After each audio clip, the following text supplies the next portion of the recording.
Perhaps we need some outside universal threat to make us recognize this common bound.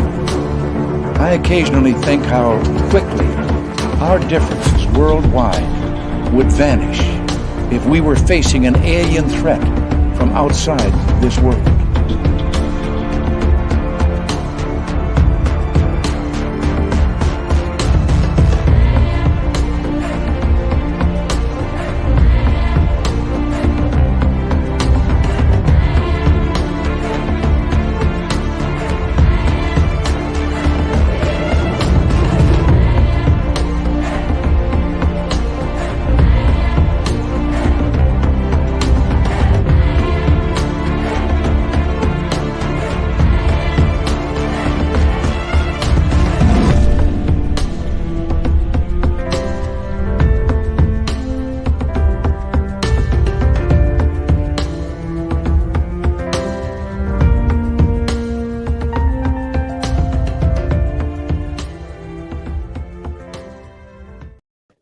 Everybody, and welcome to Spaced Out Radio tonight. My name is Dave Scott.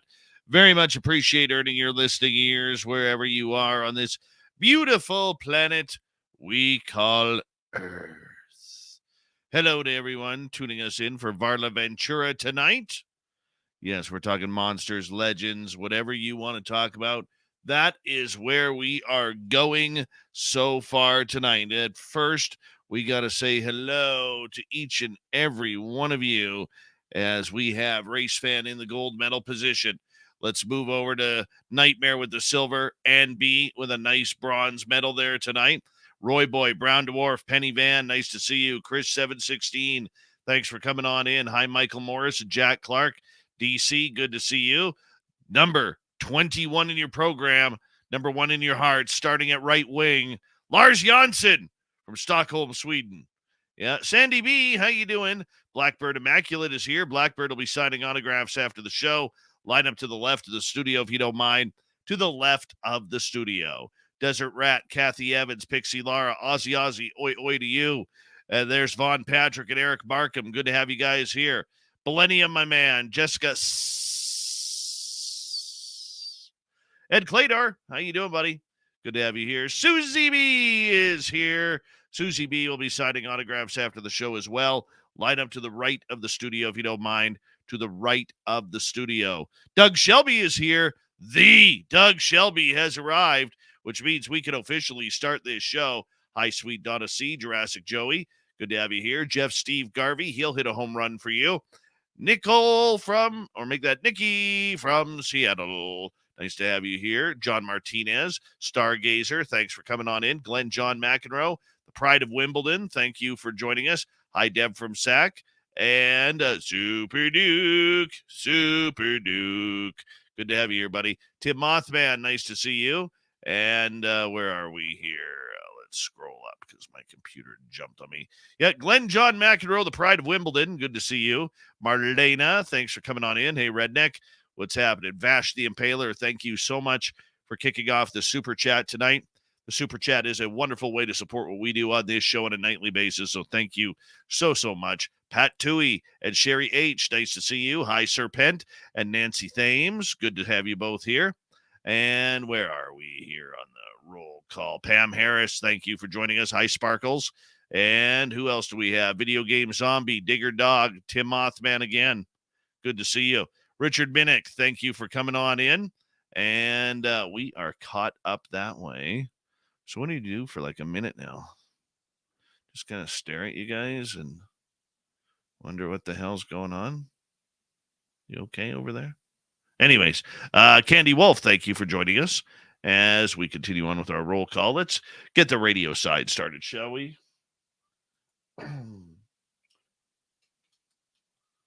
And now we will wait for Bill WD40 to get into our Spreaker chat room to lube us up for tonight's show, because you always want to go in smooth when you enter a show. Smooth. Steve Franchise, thank you for joining us. Hi, Doubleday and Shiny Ray. Good to have you both here. Shiny Ray, you finally got a night off. Wow. Good to have you back. And we got like a minute here. We do. We got like a minute or something like that. And then we're going to bring in Varla Ventura. Yeah, she, just so you know, Varla has brushed her teeth 3 times today. 3 times. And yeah, so they're nice and shiny for tonight. Nice and shiny. D Cohen, how you doing, buddy? Good to have you here. Don't forget, I will be in San Francisco, March 17th through 19th for UFO Con 2023. And make sure you check that on out, because we'd love to see you. Get tickets for that at UFOCon2023.com. Come see old Davey there. And yeah, we got like 10 seconds. Our store is open on our website. Super chat is open. Hi, Anthony. How you doing?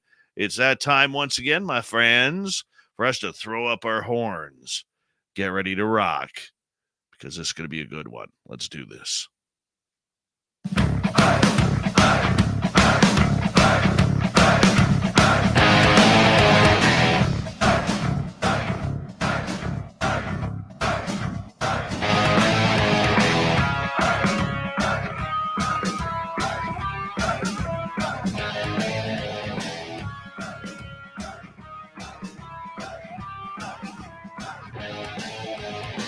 From the mountains of central British Columbia to you listening around the world, this, my friends, is Spaced Out Radio. I am your host, Dave Scott, sitting in the captain's chair of SOR headquarters. We welcome you to tonight's show on our terrestrial affiliates around North America, digitally on Odyssey Radio, TalkStream Live, and KPNL. All of our archives are free. Join us at youtube.com/Spaced Out Radio. Do old Davey the favor, hit that subscribe button. You can follow us on Twitter at Spaced Out Radio, Instagram at Spaced Out Radio Show, and on TikTok at Spaced Out Radio. Our website, spacedoutradio.com. We have a plethora of features for you. Rock out to Bumblefoot, read the news wire, check out our swag as well. Tonight's show is brought to you by Chive Charities. Help make the world 10% happier by visiting Chive Charities today. You can find them on our website.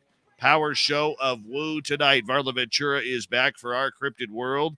Then in hour number 3, we are going to join the swamp with Swamp Dweller. Super Duke will be here for the abbreviated Cryptid Report. I've got the Dave 101, and we'll get into some weird news as well.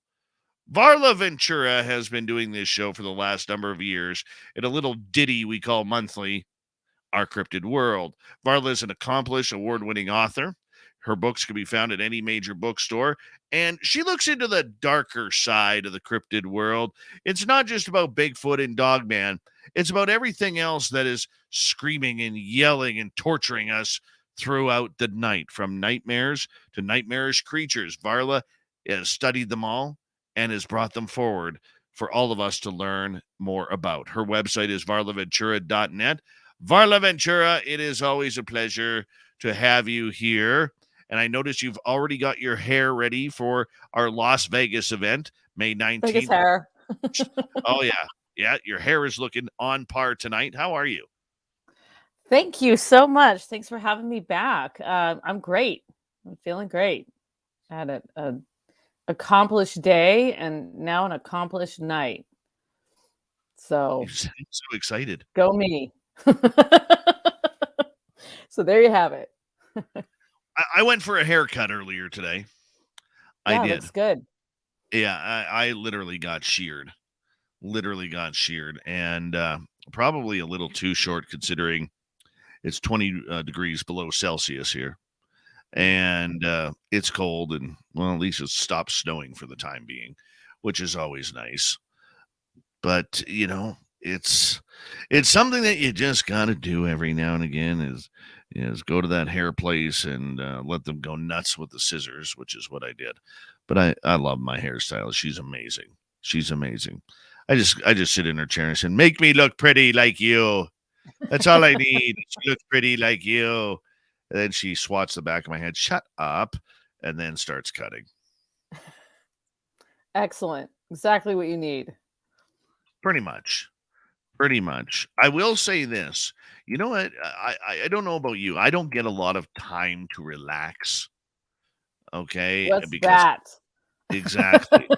So when I go for a haircut, I always I always make sure that whoever is cutting my hair realizes that, when they go to shampoo your hair and then they put that real funky conditioner in and then they start massaging your hair, for every Yeah. extra like minute or so, I tip more for that.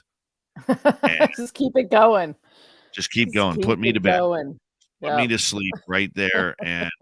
And yeah, it's so comfy. I got the elongated head massage today, which is nice. It is And I nice. was It is totally in nice. power thought, and she started pressing me like right on top of the forehead here. And I was just like, huh, what am I talking about? What am I talking about? She goes, yeah, I had one of those days. It was awesome. Dropped out mid-sentence. Yeah, Exactly. doesn't Marla, matter anymore. every time we have you on the show, there's always new people tuning on in, learning all about you. How does a beautiful young lady such as yourself get addicted to monsters? Oh, go on. Um, I have just always loved the villains. I was, from a young age, from even as a kid, I always kind of rooted for the villains in all of the movies and books. And I had a probably somewhat, I don't even know if I should admit this, but I had I had an infatuation with quite a few of the lead killers in the popular horror movies of the time. I just loved them so much.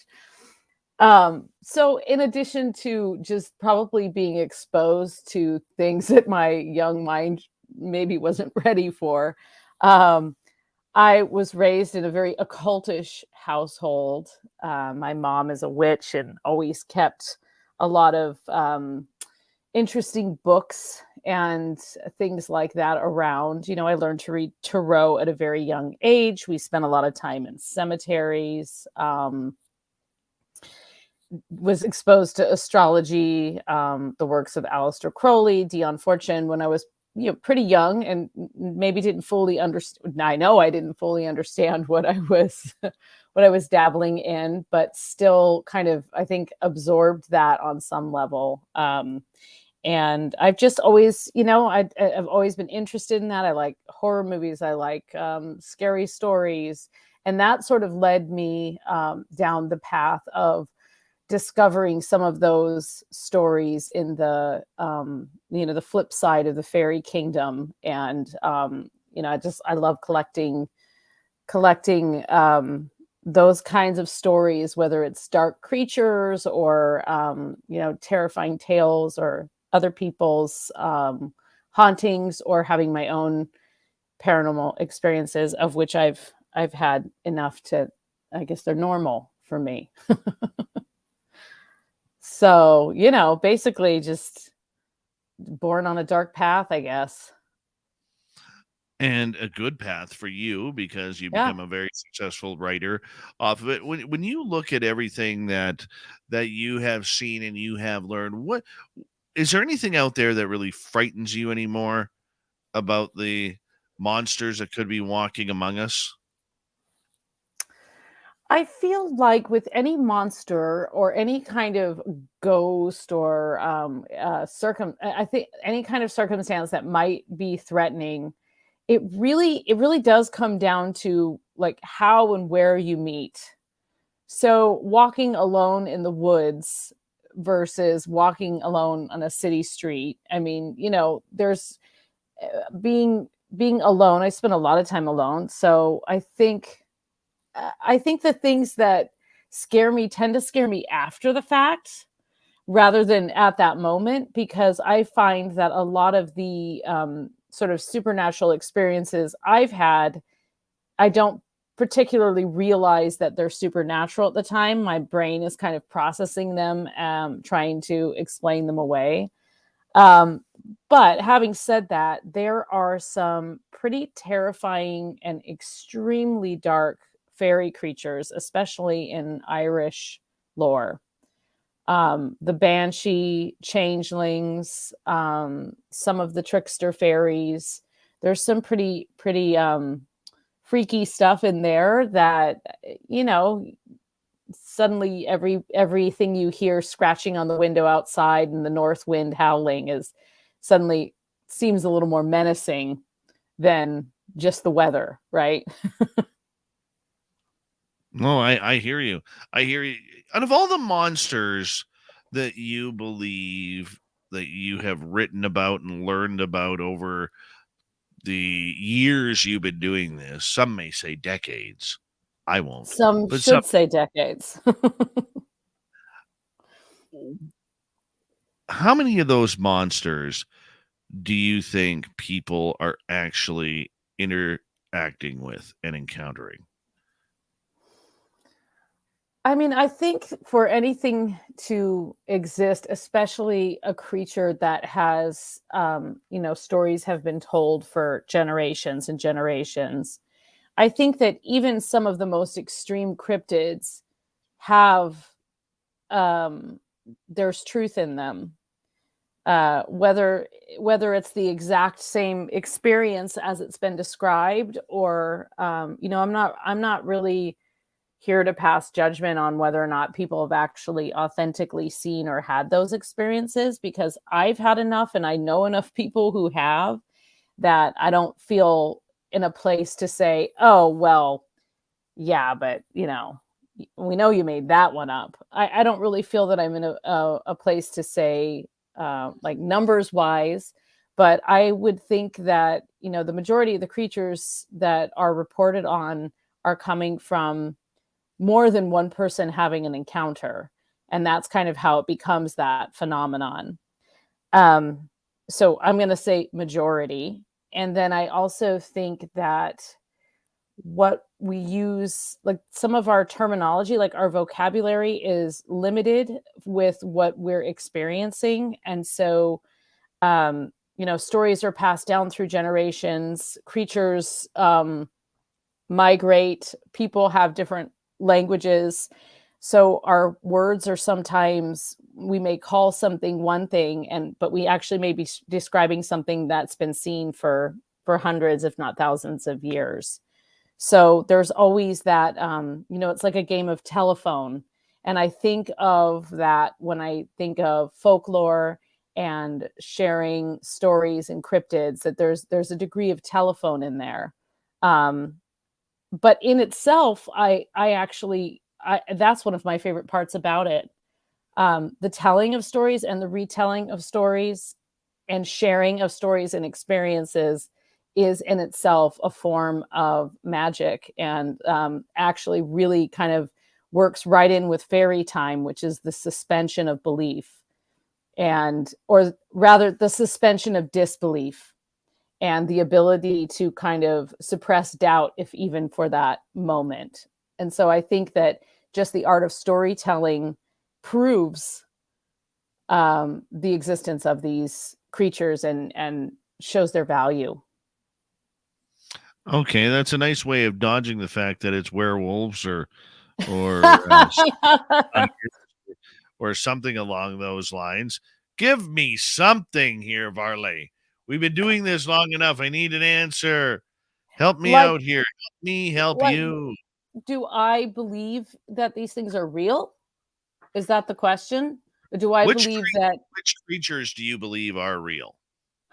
almost all of them? And actually, I just learned about a new cryptid today. So definitely think that werewolves are real. Totally believe in Bigfoot. Totally believe in mermaids. I mean, I honestly don't care if people think I'm crazy, because, someone's buying my books.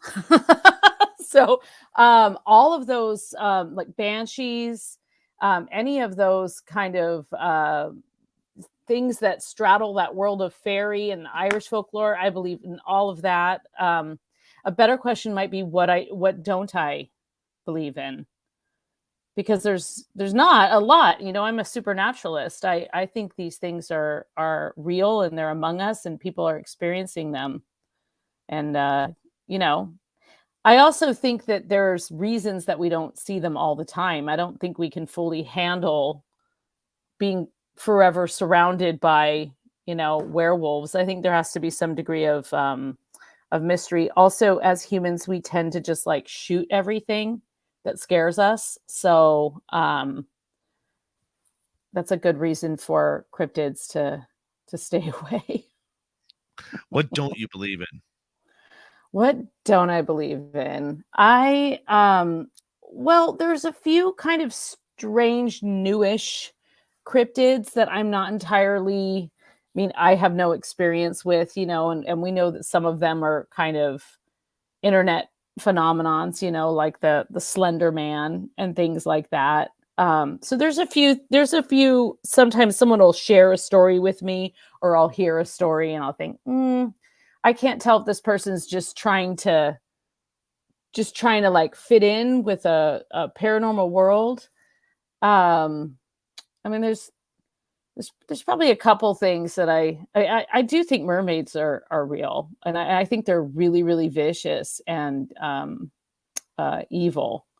So I don't really think of like flowing haired little lobster friending mermaids. Yeah, I mean, honestly, there's not there's not a lot. There's not a lot I don't believe in. Just because I haven't seen it or experienced it myself doesn't mean um it can't be out there. Very true. Very true. I mean, I could just imagine what it would be like being a sailor back in the day when there wasn't people everywhere and you're in some foreign tropical area where all of a sudden you see a human head pop out of the water speaking your language Oh yeah. and and you don't even realize that all hell is about to break loose. I Yeah. couldn't imagine that. Well, I mean, there's so many really terrifying creatures are associated with water. And I think that's pretty interesting because, obviously water has the ability to kill us just, at any given point. So there's definitely like, the idea of mermaids and their kind of misdirection. There are some good stories about mermaids, rescuing people and directing sailors away from rocks and things like that. But by and large, they're kind of out to get you to join them in the watery deep. But there's also tons of um, other kind of water creatures. In fact, I just learned about a new cryptid. Well, it's not a new cryptid, but it's new to me, and I'm actually a little embarrassed that this has been off my radar for so long because I'm such a fiend for Irish folklore. So I'm gonna see if I can say the name right when I wrote down the pronunciation. It's called Dara Goo, and it's a little different than the Daragdu is another kind of creature, but this is the Daragu, and it's actually a half sort of like vicious dog, half otter, and it lives in freshwater lakes, especially in Ireland, and it really dislikes people and will tear them limb from limb. And there have been quite a few sightings of these going as far back in recorded history, anyway, as far back as like the 1600s, where stories have been written down.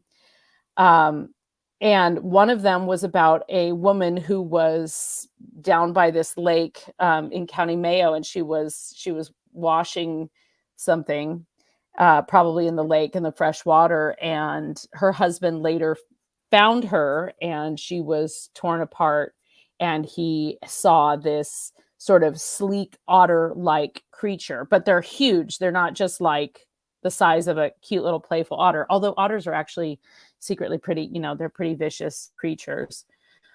Anyway, there's this basically hybrid of an otter that stalks people and climbs up out of the water and will devour them. Apparently this woman was then she's buried in a cemetery some miles from there, and the cemetery on her grave is supposed to actually have a carving of this creature. So the next time in Ireland, if I'm passing through that area, I'm gonna see if I can find that grave. So yeah, I mean, there's other water creatures. There's various sort of like bog things. Jenny Green Teeth, who pulls you down into the water, into the bog. You've got your selkies and your seahorses, the kelpies, which are part sort of horse and part sea creature, and they also they can be helpful and sort of guide you across the water and guide your ship across the water, but they can also cause a sudden storm and basically just, you know, drown you whenever if they don't like you. You know, those So giant otters have apparently been seen up here in North America in the northern reaches as well. yes, Alaska, British. yes. They're like 6-foot otters. Yes, yes, and one of the I was reading a story earlier on like Irish Central, which is just a cool website, it's an Irish news site, and they had an account of these things being seen in like as recently as 2000. That was like the most recent that where somebody had like actually seen them and you know documented it somehow. There were no pictures that I've seen. I don't know if you've ever seen pictures of these things. There's a lot of drawings, especially old sort of you know, woodcut illustrations, and they look very much like an otter, but of an enormous size, like, you know, kind of like in the Princess Bride, with the ROUSs, rodents of unusual size, but these are otters of unusual size, and yeah, Yes. pretty exciting. So I'll let you know if I run into one because I'll be over there in a couple of weeks. So Well, see what hopefully you don't. happens. When Hopefully you're I over in survive it. Ireland, are you going to be looking for any gnomes or leprechauns? I am actually doing a little bit more pirate research than anything. But I'm sure I'll be stumbling upon. I do plan to visit a couple of uh, you know, like burial cairns that are sacred sites, and then there's 2 or 3 spots that are known kind of fairy mounds. But I'm going to a couple of different places. One place I've been to before, and then another area I've never been. And one of the things I like to do when I'm there is kind of just get the, you know, you find the local candle, you know, the bell book and candle shop, and you go in there, and then the next thing you know, you get invited to like a, you know, a moonlight ritual. So I'm kind of hoping for something like that. That's always fun.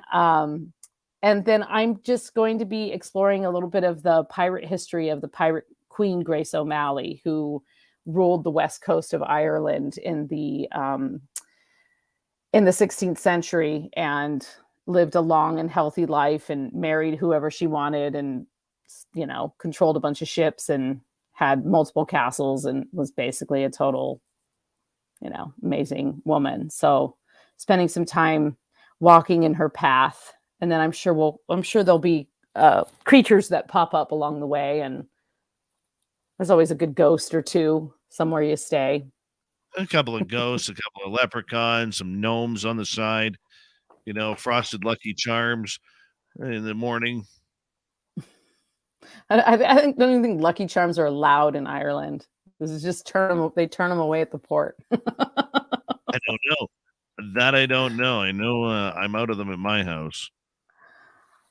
It's like that's honestly like the 4th time Lucky Charms have come up this week for just random reasons. That's what we do. That's what we do. Going with That's what we do. synchronicity. Corey says in the chat room, I've watched a video of an otter family killing a large caiman. I've seen that video too. I've seen that video on YouTube too. I mean, otters, for as cute as they are, they're very vicious little buggers. That's for sure. They really are. They really are. They're aggressive. Varla, I'm going to get you to hold on right there. All right. Because when we come back for the second half hour with Varla Ventura, we are going to talk about the darker side of some of these monsters. What do they really want from us? Why are they haunting us at night? We'll get into dreams, nightmares, things that go bump in the night. VarlaVentura.net is her website. You can find all of her books at any major bookstore or online or on her website, VarlaVentura.net. We'll be right back.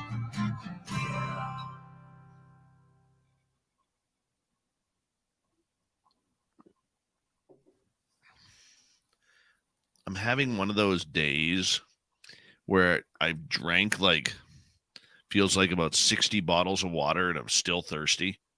Uh, yeah. Have you got the heat cranked up because it's so cold? 'Cause that's always what happens to me. Yeah, it is. It is cold here tonight. Our ledges aren't lined up right now. It's like Oh yeah, you got to line up there, the that ledges. that's kind of an Almost awkward angle for me, but up a little bit. Yeah, I'm gonna yeah. move it around.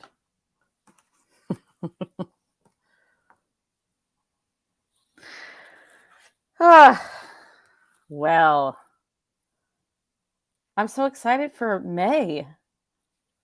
Me too.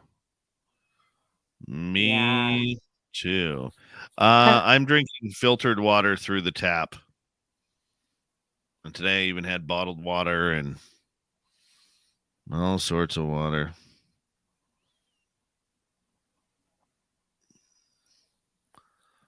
Varla, when do coconut you water. arrive in Vegas? I haven't gotten my flight ticket yet. I just made a hotel reservation. Mm, So I don't know yet. mm. Remember, I need you there for the Friday night. I have yeah, I'll be there Friday and Saturday nights for sure. I'm just not sure that I was just looking, the flights are either early in the morning or like really late at night. So I'm trying to find something in between that doesn't get there at, 11 o'clock at night on Thursday. But there's a million flights. So I just haven't booked There that is a yet. million. Yeah. When are you getting there? Thursday? I'm getting there Thursday at 4:00. Yeah. Yeah. I might just do Thursday to Sunday because I was thinking about doing Friday to Monday, but I may just do Thursday to Sunday because I don't know. There's more flights on Sunday than there are on Monday for me. Yeah. But Coming Thursday. yeah. Thursday. That's Okay. allowed. Okay. That's allowed. We're not going to kick you out and say you got to come back tomorrow. Yeah. Well, I'm sure I can amuse myself. It's Vegas after all. It is Vegas. That is true. I probably shouldn't be left unsupervised for too long, just to warn you. We'll make Definitely sure. not. We'll Definitely make sure not. you're taken care of. We'll make Yeah, sure you well, take. I'll either fly in Friday morning or I'm gonna see about just extending it on to Thursday night because I think I always like arriving earlier. Me too. Yeah. Me too. So, have you got a lot of people booked already? Or Yeah, confirmed, I should say. I think we're around 50 to 60 people so far Oh, that have that's great. in, and we're still hoping for 100. And but we'll see. What did We'll you see how have last year, Dave? How many people showed up last year? we combined. We had 62. Right now, Okay. combined, we have probably 70, 74, somewhere in there. Yeah. Okay. Well, there's plenty of time for people to Oh yeah. still get on board. Yeah, well, you know what? Just bring your autograph Sharpie. Practice your signature beforehand because, I mean, you get Be signing around. people's chests. Yep, yep. You're gonna be signing arms and ears and necks and foreheads and big toes. I don't know. I mean, I don't. I limit my contact with other people's feet, so it's just a little personal rule. Oh my. Oh my. Yeah, that's going to be so much fun, Dave. I'm really, really looking forward to it.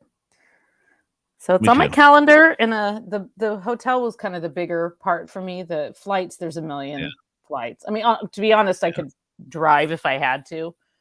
Probably won't because that's boring. But I'm just going to quickly say thank you to Vash the Impaler for the amazing super chat tonight, kicking things off. It's a wonderful way to support what we do on this show on a nightly basis. Hi, Low Pro. How you doing? And we're going to get going here in about 10 seconds. Don't forget, you can get all your Spaced Out Radio gear at spacedoutradio.com. Here we go.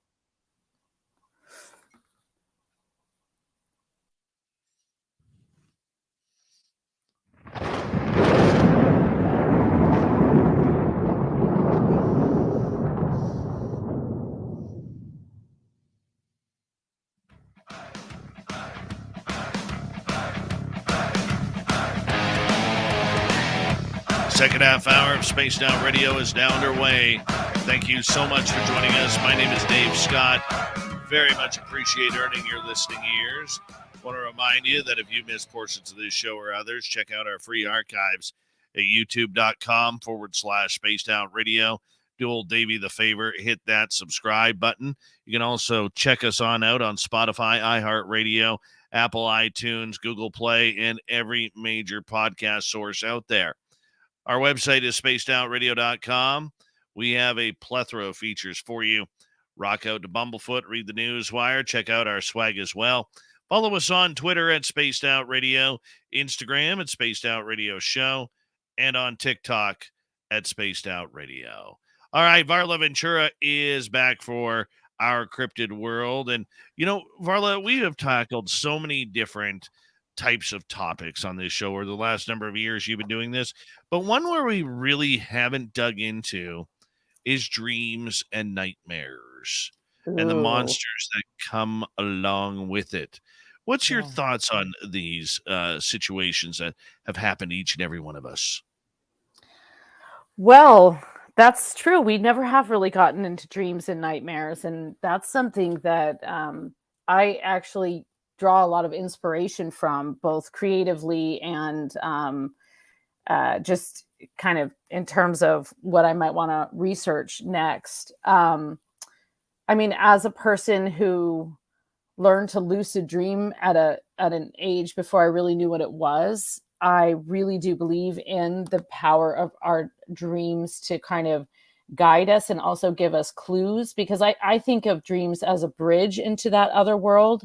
And I know there's plenty of psychology behind the things that are happening in your brain. I don't really care about that, to be honest, because I look at it in a much more esoteric way.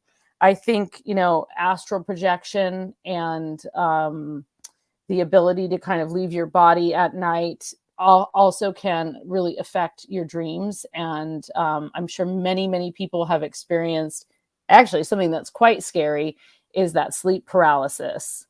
I personally have had, you know, an ongoing problem since I was young of being conscious in dreams and not quite being able to, like, I can tell I'm not in my body.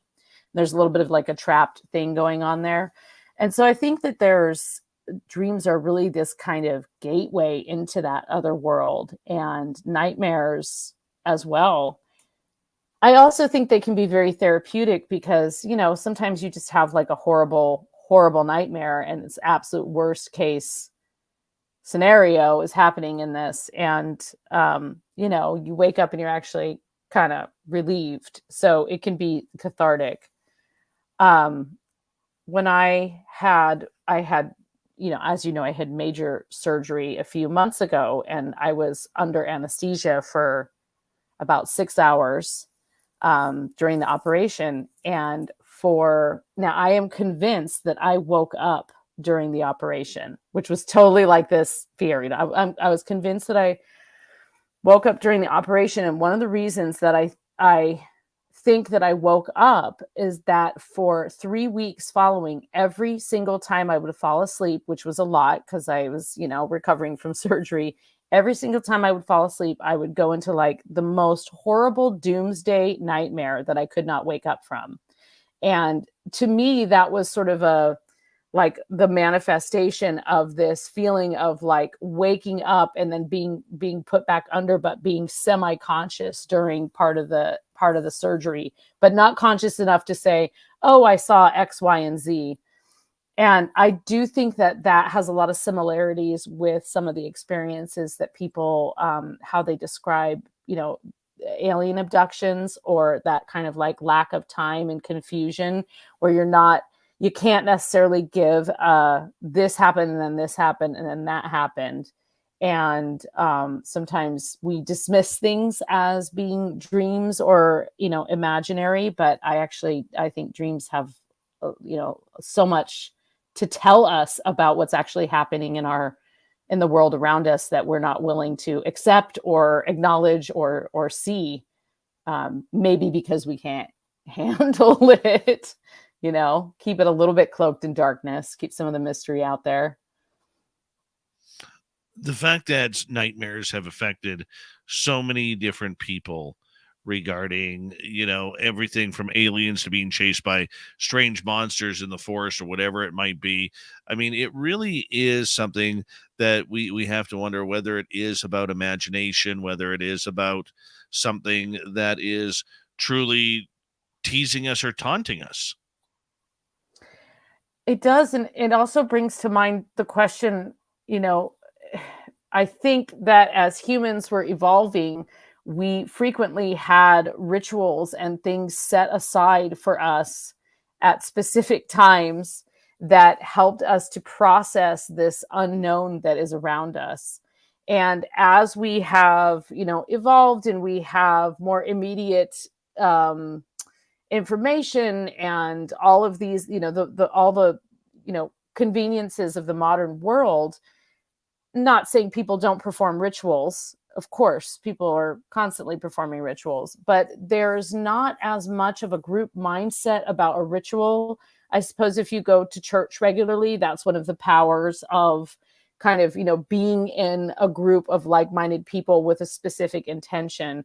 But we don't really mark the seasons in a collective way that allows us to sort of process the fact that we don't know, that even allows us to just willingly go into that other world, to willingly take that transformation and go into trance and go into that other world and explore those far reaches of our mind.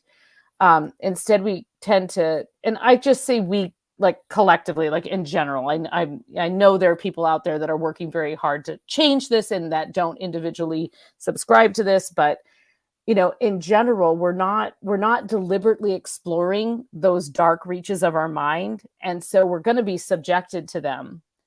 So I think, Dave, didn't you tell me about a very intense sensory deprivation experience you had? I think that was like a couple years ago in a room. In the dark room. In the dark room.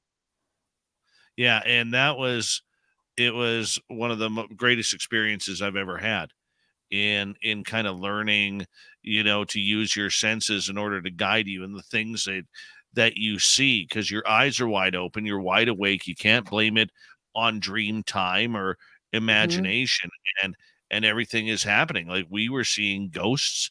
And the funny part about it is my friend Pascal was 3 feet away from me. I could not see him. That's how dark the room was. And what he was seeing outside of the solar system that was above us and in between us, because I don't know what else to call it, what he was seeing was completely different than what I was seeing. I would say, hey, do you see the person's head right beside me? He'd be like, no. I remember one time I looked at my hand and my hand was glowing right in front of me. I could see my fingers moving. I'm like, dude, can you see the glow off my hands? He was like, no. Wow. So, Yeah. I mean, it gets pretty intense and you have to kind of go with it. But I mean, it's amazing what you see when deprived of what is natural.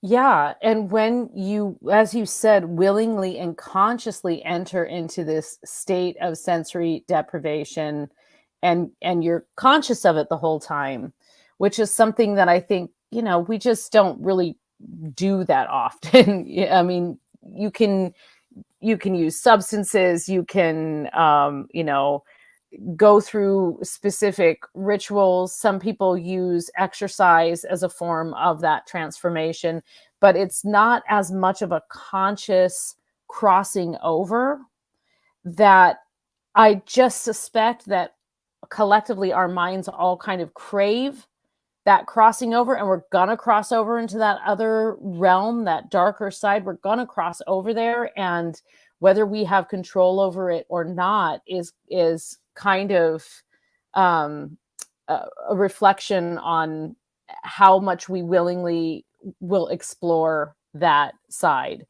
Like, I know one thing that has really helped me just in processing, because I do think that dreams also can, nightmares can be reliving trauma, and it's a way for us to look at that trauma in a different way and try and process those feelings and emotions.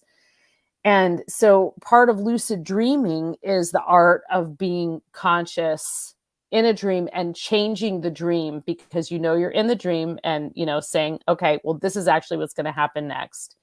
And when I was a kid, like, this is just going back to like the witchy mom, but I was very I must have been 3 or 4 years old, because I just know, where my bed was in the room and what house we lived in. And I had this nightmare, and I woke up crying. And so my mom, just being my mom, she didn't come in and say it was just a dream. She didn't come in and say there's nothing to be scared of, that wasn't real. She said, okay, tell me what happened. I told her what happened. I'd fallen, as running through this meadow, and I fell in this giant ditch. And she said, all right, fall back asleep, run through that meadow, fall in that ditch again. And then picture, we had this Great Dane, it was a giant dog. She said, picture the dog coming and dropping a rope down and pulling you out of the ditch. And so, do what my mom told me to do. I fell back asleep. I had the dream. I was running through. I fell in the hole. I was totally scared. I looked up, and the dog was there.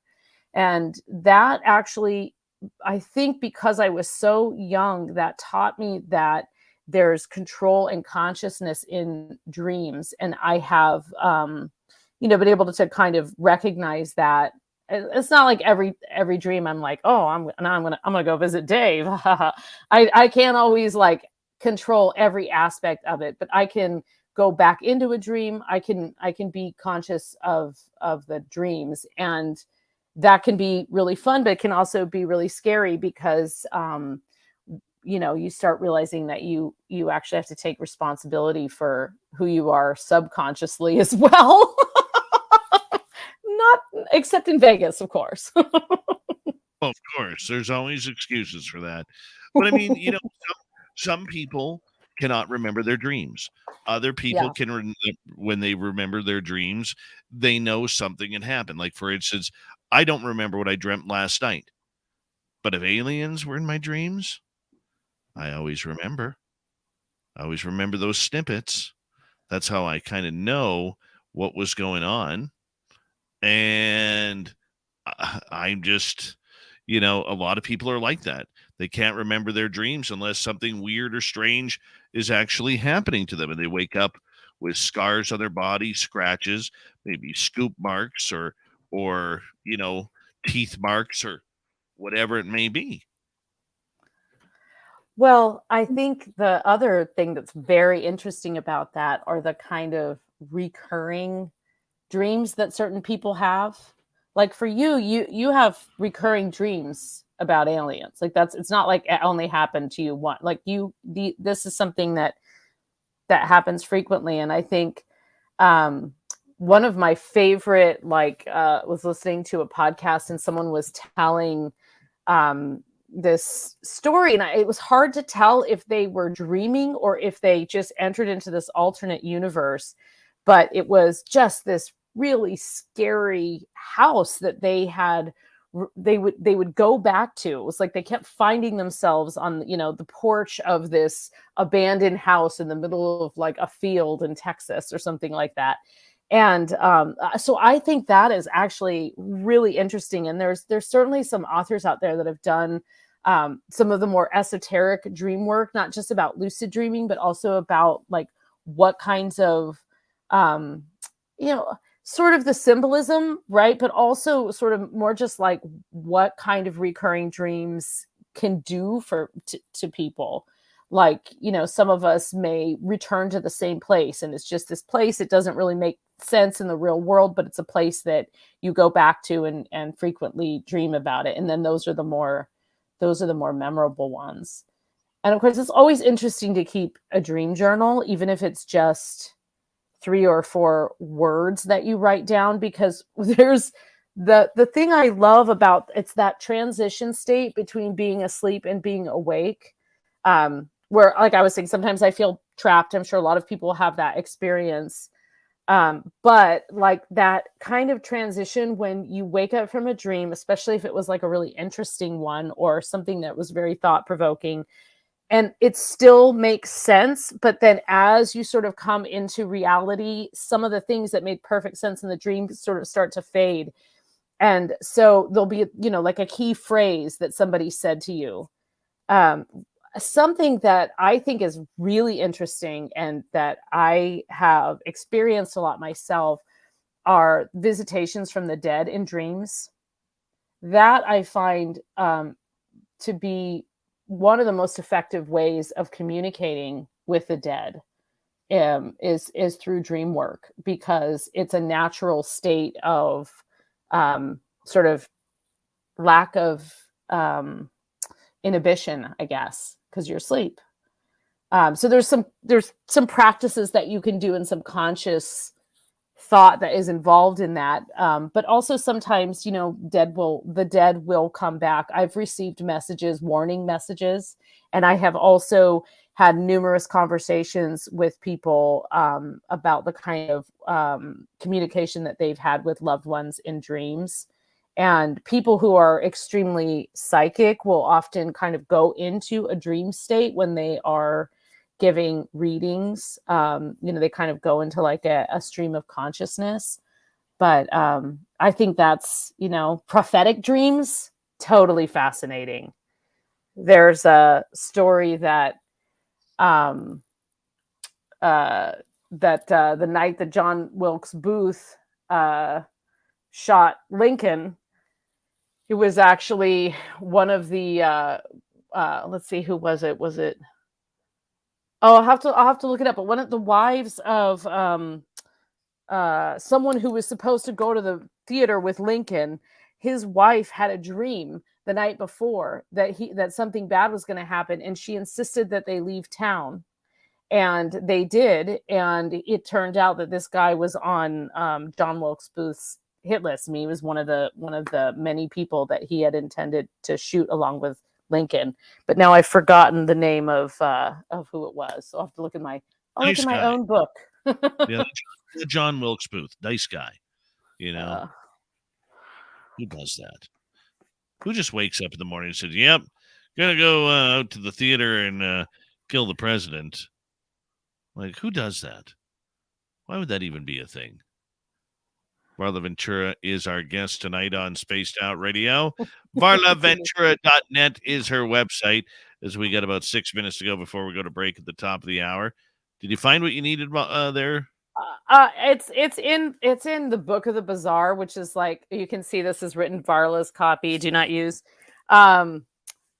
This was my first book. And so I wrote it so long ago. So I'll find it. We don't have to. I'll find it and read it to you after the break. It's just a little blurb in there, and I just can't remember all the details. Well, let's talk about premonition, because a lot of people, from the most famous being Nostradamus, all the way to where we are today, people continue to believe that they are getting very precognitive or premonitory dreams regarding what is going to happen, to the planet, whether it's earthquakes, whether it's the next big flood, whether it's the flipping of the poles or asteroids or the Russians going stupid and pressing the red button.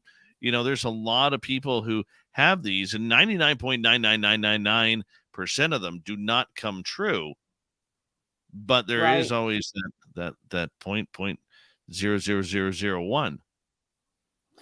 And well, the thing about prophecies is they always tend to be more interesting after the fact, right? Because you had a prophetic dream and you were able to predict this thing that happened, but of course you don't know in advance. But I have always found those kind of prophecies very interesting because one, there's a mystery, like, is it really going to come true? And how did this person come to that information? And two, I do think that there are sometimes collective and prophetic dreams that are like shared. I know somebody who's part of a sort of a very closed magical circle, and he had they have a symbol, like their kind of like group symbol, and they actually had 10 different members of this. It's a, maybe a 50-person group or so. They had 10 different members on the same night dream of a different symbol, and they all connected and found out that they had all dreamed of this different symbol, and kind of like put it to the vote. Should we make this our new sort of amulet for the group? Because 10 different people on the same night had dreamed of this symbol, which is just amazing to me that they all were that in tune that they were having. I've always wanted to do that. I've never succeeded. I've always wanted to say, hey, okay, let's try and have the same dream. Let's see if we can meet in the astral plane somewhere, or like figure out a way to have like a shared dream. I've never been successful with that. Probably because no one takes me seriously. I really want to do it, but I just think it would be so cool. But I also think it involves a lot of work, because one of the problems, and I think this is why, prophecies, as you said, 99.99% of the time aren't true, is there's so much noise in the world now. And I once had a very famous psychic from New Orleans say, if you want to improve your psychic abilities, spend a week without the newspaper, spend a week without your telephone, spend a week without, this is just to date myself, this was before the internet, but it was still like, the idea that there was all this noise around, our televisions are constantly on, our radios are on, which they should be, because we want to listen to spaced out radio. But even for myself, like I'm always listening to something or doing something while I'm doing something else. And so the idea of kind of clearing your mind of that noise, which is really at the core of meditation, and shared dreaming can be achieved through meditation. That's a very difficult state of consciousness to achieve on one's own, let alone in a group setting. And then like you had that experience with the sensory deprivation, and you guys were in the exact same room, in the exact same environment, and were having different experiences.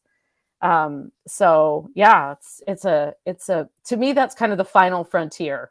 If I can get into like bust into some group dreaming, I'll be ready to shuffle off the mortal coil at that point. I'm good. Right. But what about people who have these nightmares, as we got about 90 seconds to go, these nightmares that continue for days upon end? Mm-hmm. And it just seems like they leave off in a dream state, and when they go to bed that next night, they continue on with that dream. That just trips me out. I've had that happen. I have too. And it really affects your day-to-day operations, especially when it comes back. And it's like a story that's not fully played out. But I think we know that Frankenstein came from a dream, from a nightmare, actually. She had a nightmare of a doctor drunk with power who was playing God and resurrecting a corpse. And that turned into Mary Shelley's, famous novel.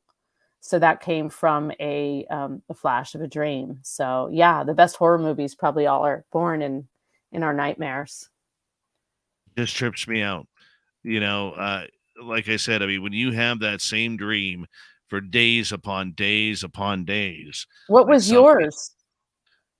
Once again, I can't remember it now. I know that it wasn't anything alien, but it was like bad people. Like I couldn't get away from these bad people, like whether they were mobsters or government agents or whatever, couldn't get away from them. And doesn't it make you wonder if that's the reality and you're getting a snippet of the real reality? Kind of freaky. Right? That's something we're going to have to check out when we come back here. Varla Ventura is our guest tonight on Spaced Out Radio. We are talking dreams, darkness, strange things that happen at night. VarlaVentura.net is her website. We'll be right back with hour number 2 right after this.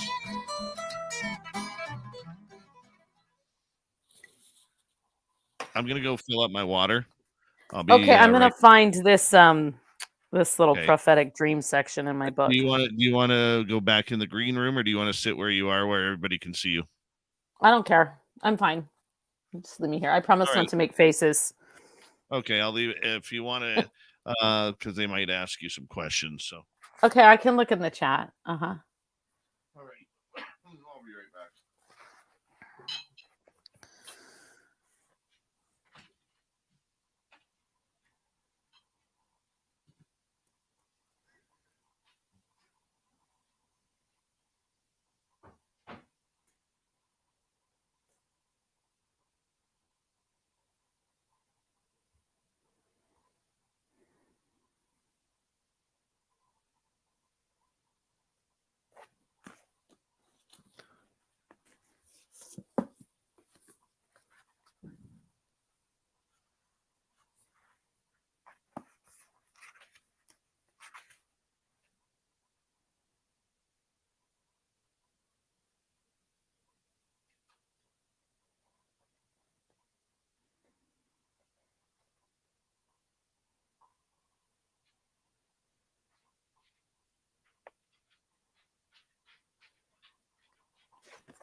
I am back.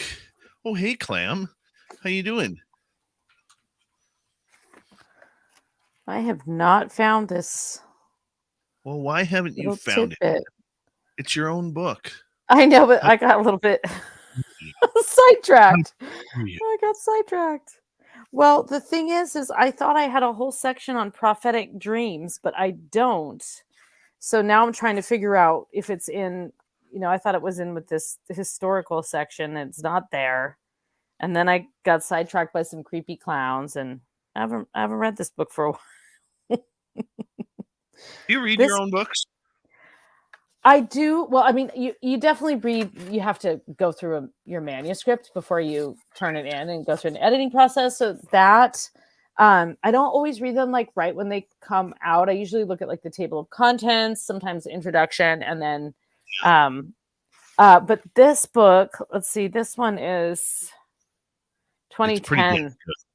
I wrote this one in 2010, and this one in 2008. Okay, so I'll get you to forgive me for not knowing where this. Hold on, Varla.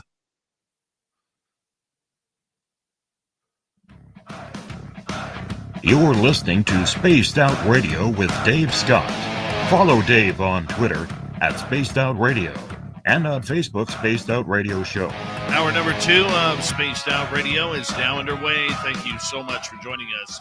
We very much appreciate earning your listening ears wherever you are on this beautiful planet we call Earth. Hi to everyone listening in on our terrestrial affiliates around North America, digitally on Odyssey Radio, TalkStream Live, and KPNL. All of our archives are free. Join us at youtube.com/Spaced Out Radio. Do old Davey the favor, hit that subscribe button. The Desert Clam has set the password for tonight in the SOR Space Travelers Club. Gaposis. Gaposis is your password. Use it wisely, space travelers, as the Clam sets the password each and every night right here on Spaced Out Radio. Our website is spacedoutradio.com. We have a plethora of features for you. Rock out to Bumblefoot, read the Newswire, check out our swag as well. Follow us on Twitter at Spaced Out Radio, Instagram at Spaced Out Radio Show, and on TikTok at Spaced Out Radio. We continue on with Varla Ventura tonight in our cryptid world. Varla comes in once a month to talk about the monsters among us. We're talking about dreams tonight and the strangeness that dreams create for ourselves. And she does have a passage in one of her ancient books that she wrote like 38 years ago. Varla, welcome back. Thank you. I found it. I was just about to give up, and then I looked down and I found it in a completely different section than I thought it was. But it was the wife of Ulysses S. Grant. So I'll just read it to you real quick. The wife of Ulysses S. Grant woke on April 14th, 1865, with the intense sense that she and her husband should get out of Washington as soon as possible. They left that day, even though it meant standing at President Abraham Lincoln's invitation to the theater. That's why Grant was not killed by John Wilkes Booth that evening when the actor assassinated the president. Booth's papers later revealed that Grant was on his hit list. Yeah. Oh, there's a whole bunch of, this is the dream section. Okay, I found it. So I just couldn't remember. It was Ulysses S. Grant. I had a, brain fart. Excellent. All right. Before we get some audience questions, right before the break, we were talking about how you can have, or some people have experienced dreams that, they go on for days. And, even though you wake up in the morning, you go to work, you have dinner, and you go to bed that night, you kind of go right back into that same dream that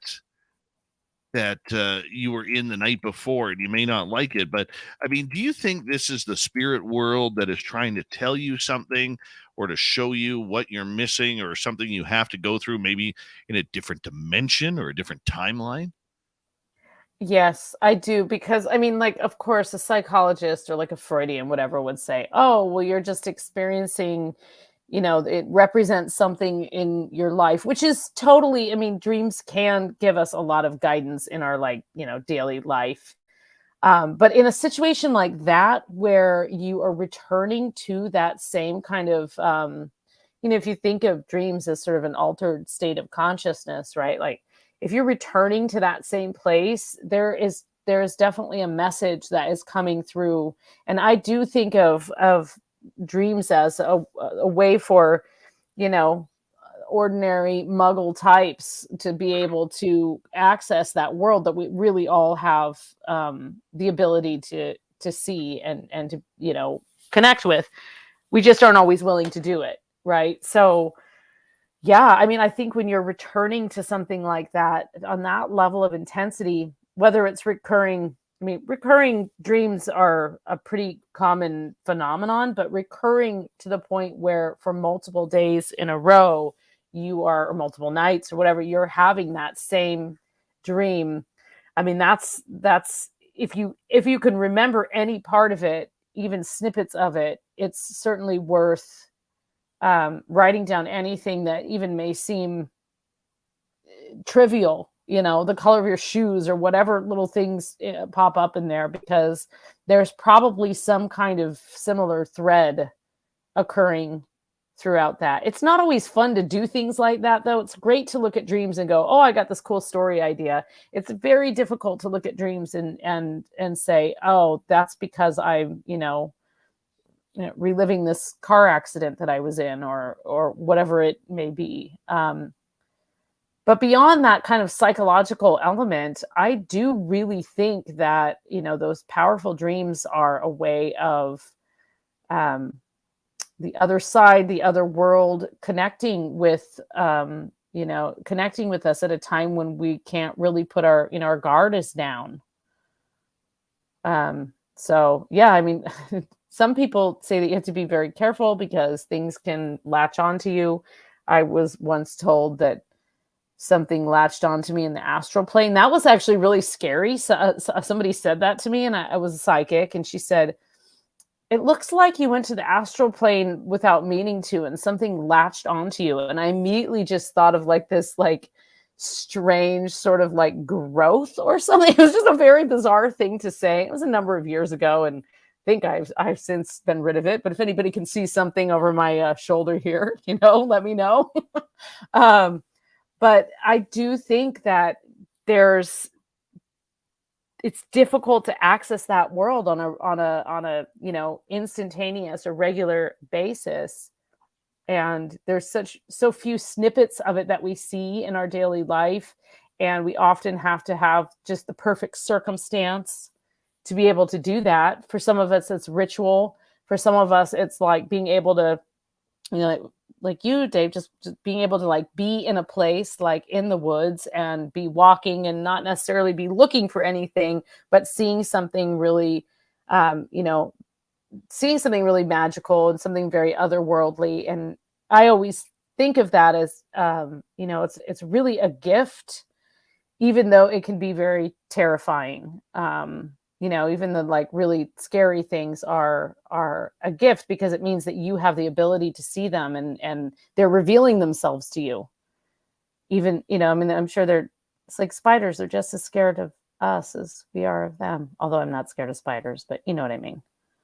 No, I understand with what you're saying, you know, but I'm just wondering if some of these dreams that we're actually seeing in some sort of different timeline or different dimension that we don't normally get a look into. Yeah. Yes. Or are we, or even time travel, get, you know, access to a different aspect of our history and our consciousness from a time when, you know, we technically weren't born yet.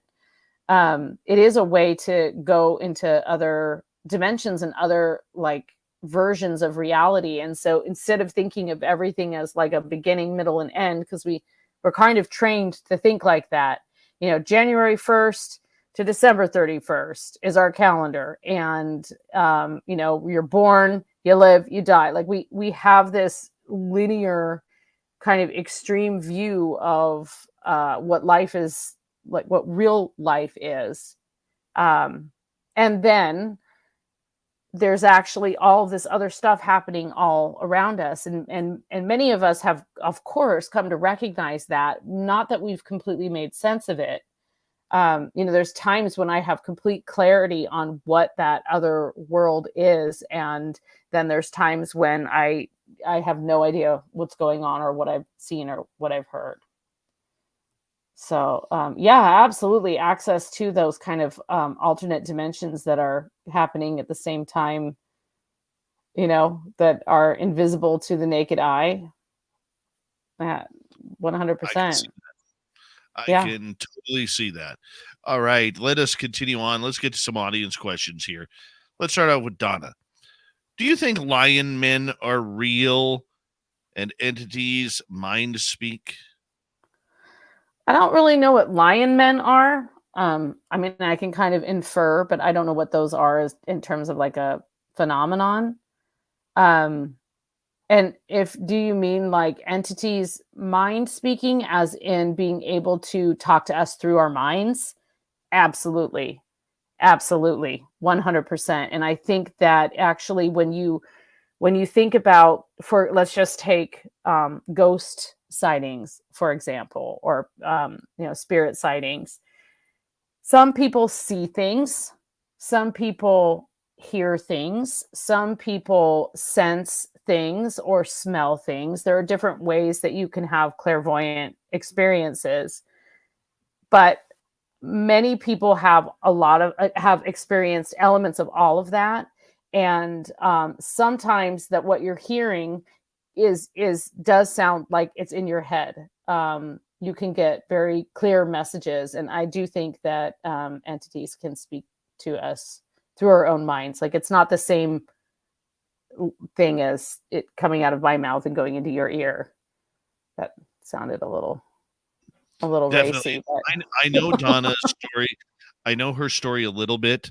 She Yeah, actually okay. had these what looked like lion men actually manifest inside her house. Oh, wow. Yeah. Well, if you had that experience, then they are real. I mean, to me, that's the evidence. Let's have a follow-up from Donna here. What about a ghost saying they have plans for you, a ghost you've never met before, and wizards? I love you, Donna. I actually think that the majority of ghost sightings and experiences are not people that we know. I do know that there are a lot of accounts of, people seeing their grandparents or someone that they know, like the night that they've passed. And I also know that many of us recognize someone that we know that's passed on by their smell or by, the shadow they cast.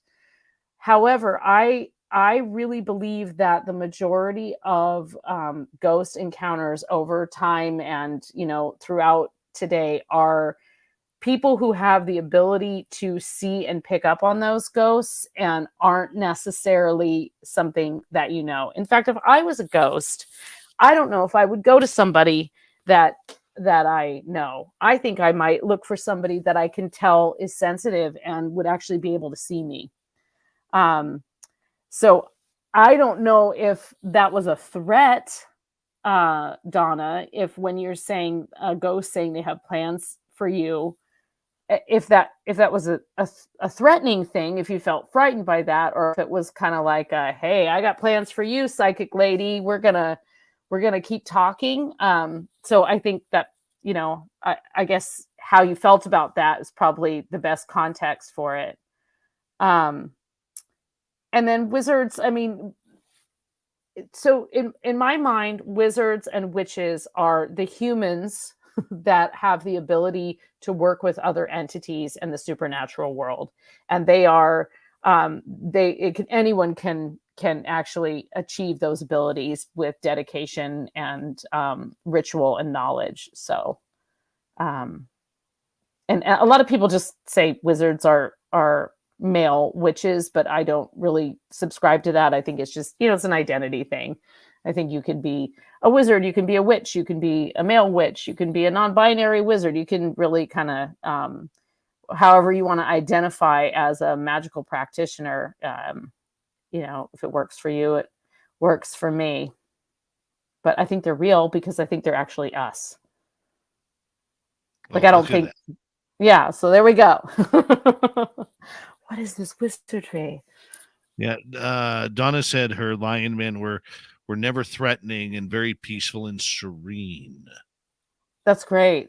That's great. I think Donna has some serious gifts. Yes, she does. Yeah. Yes, she does. Yeah. Let us move on to another question here. Let's go to Blue Cruise. Any carnivorous surprise dinner guests, little people, encounters, sightings, stories, legends? Great question. Absolutely.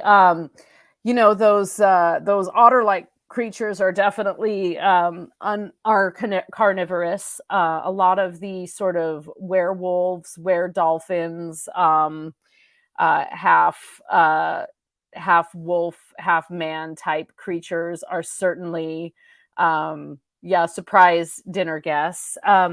Actually, there's quite a few fairy legends about sort of, being out too late or having your door open too late, especially if you live in the countryside, making sure that you have like an iron latch on your door, because that's actually a deterrent for fairies and for the little people who might otherwise come in and make themselves welcome. The worst of those, and I don't believe they're carnivorous, but the changelings are very, very unwelcome. And they are the ones that come in and take a newborn baby and leave a fairy baby in its place. And so when a child is being born, there are all these things that you need to do to ensure that, there's no way for the fairies to come in. But as far as like carnivorous, those tend to be sort of more of those shapeshifters.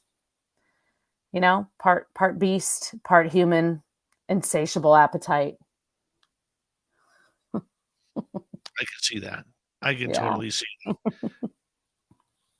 Sovereign wants to know, any ideas on how dream hacking might work? Is it technological or just another term for trespassing into another's dream space via remote viewing? I do think that people can do it without any kind of enhancements if they really are unethical and set their mind to it. Lord knows there's thousands of psychic vampires swirling around out there, and so dream hacking would not be that would be an unethical but very doable practice for somebody with very strong psychic skills. I do believe that in terms of, I know somebody who feels that she has regularly been remote viewed by the government, and I think there are probably advanced technological advancements that allow certain people to enhance that ability. But I don't really know if it's just a piece of technology. I think it's something that allows whatever it is that inhibits us from doing that in our regular practice as people. There's something that can alter that and change that enough to allow someone to be very successful at remote viewing. But I mean, there's an entire Dion Fortune was a writer who wrote throughout like the 20s and 30s, and she wrote a lot about developing psychic abilities. But one of her best known books is actually Psychic Self-Defense. And in that, she talks about ways to protect yourself from things like, she doesn't call it dream hacking, but, intrusions from the astral plane or people, trying to manipulate you from a distance. It is basically, kind of remote viewing, like hacking into your brain and into your world to, curse you or control you or get you to do their bidding. So she's got a great list of things you can do to prevent that. And what do you do to prevent it? It's a thing. I just, nobody dares. Nobody wants to come inside this brain. I don't do really anything. If I thought I was being, if I thought I have a lot of natural boundaries in my daily life. So I think if I thought that something like that was happening, it's never happened to me. If I thought that something like that was happening to me, I would probably, have some method to employ, and it would probably involve whatever I, put on my bedside and what I, put under my pillow. And, I'm sure it would involve a lot of herbs and, a ritual bath or something. But I've never had that happen. And I don't know, I've got a pretty strong self-defense fortress up there. So Well, that's good. no That's good. trespassers.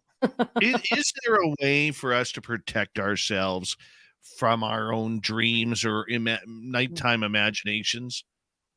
Oh, there's absolutely many things that you can do to kind of ensure that you have one, more control or say in your dreams, and two, to have more peaceful dreams. Probably the most common is the use of mugwort, which is a plant that's in the Artemisia family, and it's readily available.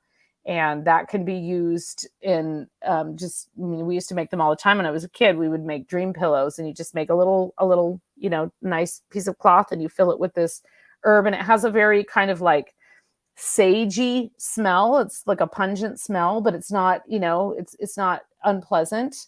Lavender is another, that's very commonly used in like eye pillows and things like that. It's because it's very relaxing. But mugwort in particular, mugwort and anything in the Artemisia family, basically any plant that is associated with the moon in particular and the nighttime. And those often tend to be silvery leafed plants because they reflect the beauty of the moon. Those are frequently used as dream herbs.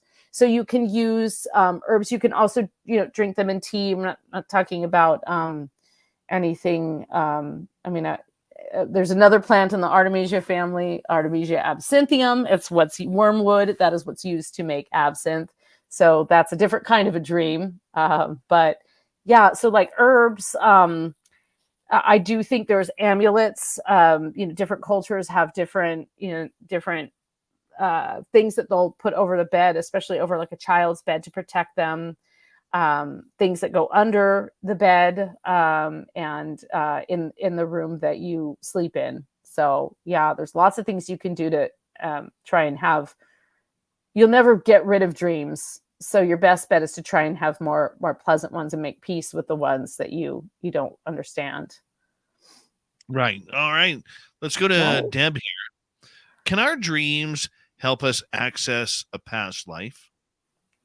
I think so. I actually think that some of those that dreams have a lot of those kind of plot lines for us and a lot of clues about past lives. And I've never done a past life regression, but that is a form of psychotherapy that you can go through, and you'll be asked questions about who you think you may have been in a former life, and the facilitator records that all down and then shares it with you later. I think that'd be a very interesting thing to do. I've just never done it, but I absolutely think so. And I think there's probably quite a few people out there that have had very vivid dreams about an aspect of life or history that doesn't make any sense. And it's never like in the movies where it's this grand overview. It's, a very like day-to-day kind of the minutia of that moment that you have that experience, but you fully know that you're in a different time and place. So yeah. And I think that that's a great thing to try and record. I always have kept a dream journal. I always recommend that. Have a pen and a piece of paper, or, a little journal.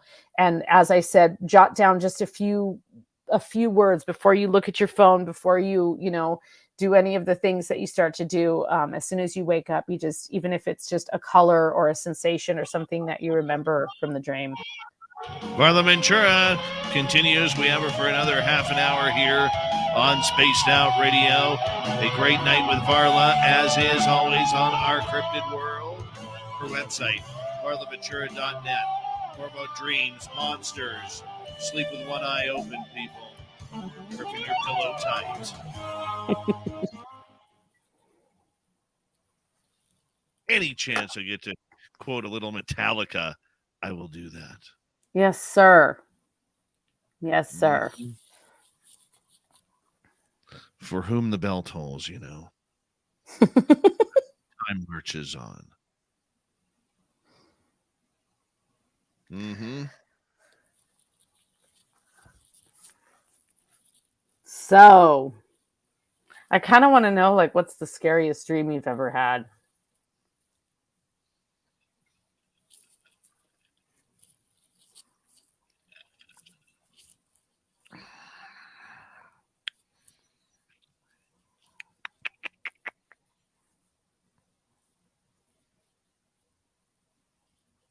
Ask me that in Vegas. Okay. Oh, okay. Okay. It's not Because for. I don't know whether it was a dream or not.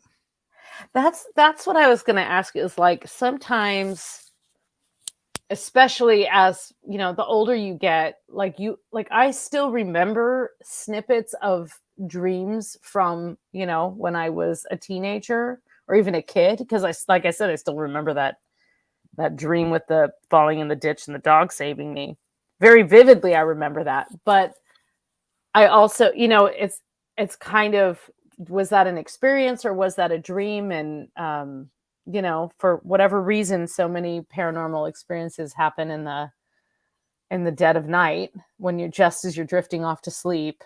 So, oh, that's a question too, Dave. I remember when I was a child, like going back to like 3, 4, 5 years old, I used to have this dream that I could fly by flapping my arms. Okay. And I remember there was always like this dark shadow figure, a humanoid shadow figure that was trying to get me and my friends that I grew up with, and I would have to try and fly away, and sometimes he would grab my leg and I'd be like able to kick away eventually. I remember I had that dream a number of times, like when I was young, and I still remember that one, you know. But I think that is a question that was once posed to me. I think my sister said, she said, "You fly in your dreams, right?" I said, "Yeah." And she said, "How do you fly?" And that's when I realized that everybody has a different method, And so her method was totally different than my dream flying method. And I thought that was very interesting. That's kind of a fun table topic. So, do you fly in your dreams? If so, what's your method? Do you swim? Do you kick? Do you flap your arm? Like that. I think that's very interesting. And that I was going to say another kind of like just spin-off topic on all of this is just the idea of like why is it that so many times as we're drifting off to sleep, like I know for me, many of my encounters have been in the dead of the night, have woken me up, something whacking me on the head, and I think that's fairly common. And it makes me think that because dreams are like a gateway to the other world, that it's basically like a neon sign for ghosts to just be like, oh, this person's like, this person's alert enough that they're gonna know that I'm here, and I'm gonna whack them in the head and see if they notice. Probably one of the scariest dreams I ever had was I went to this. Do you remember the movie? Oh goodness, Sin City, where it was all black and white and cartoonish. Oh yes, yes. Take that kind of dreary atmosphere, and I was with a girl, and we were walking together down the street, and everything was kind of like black and white and rainy and gloomy, and I see this guy standing underneath this light at a street corner across, and we're trying to get directions to a hotel or something like that because we'd come off a bus. And I walk up to the guy. He's dressed in black leather jacket, black shirt, black pants. Hair is all wet, soaking wet, and I look at him, and it's me, but it's the evil me. And Ooh. he literally tells me, he goes, I would kill you right now if I didn't know that it would affect me. Oh my God. Yeah. That's scary. That was odd. We got 10 That's seconds. scary. Yeah, that's Yeah, scary I in have. a whoa, All right, in here a we meta go. way. All right, Here we go. I'm almost ready. Okay.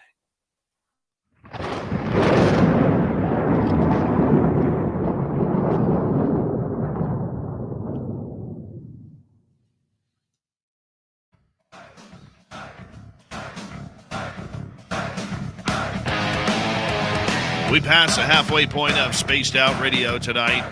Thank you so much for joining us. My name is Dave Scott. Very much appreciate earning your listening ears. Want to remind you that if you've missed portions of this show or others, check out our free archives at youtube.com/Spaced Out Radio.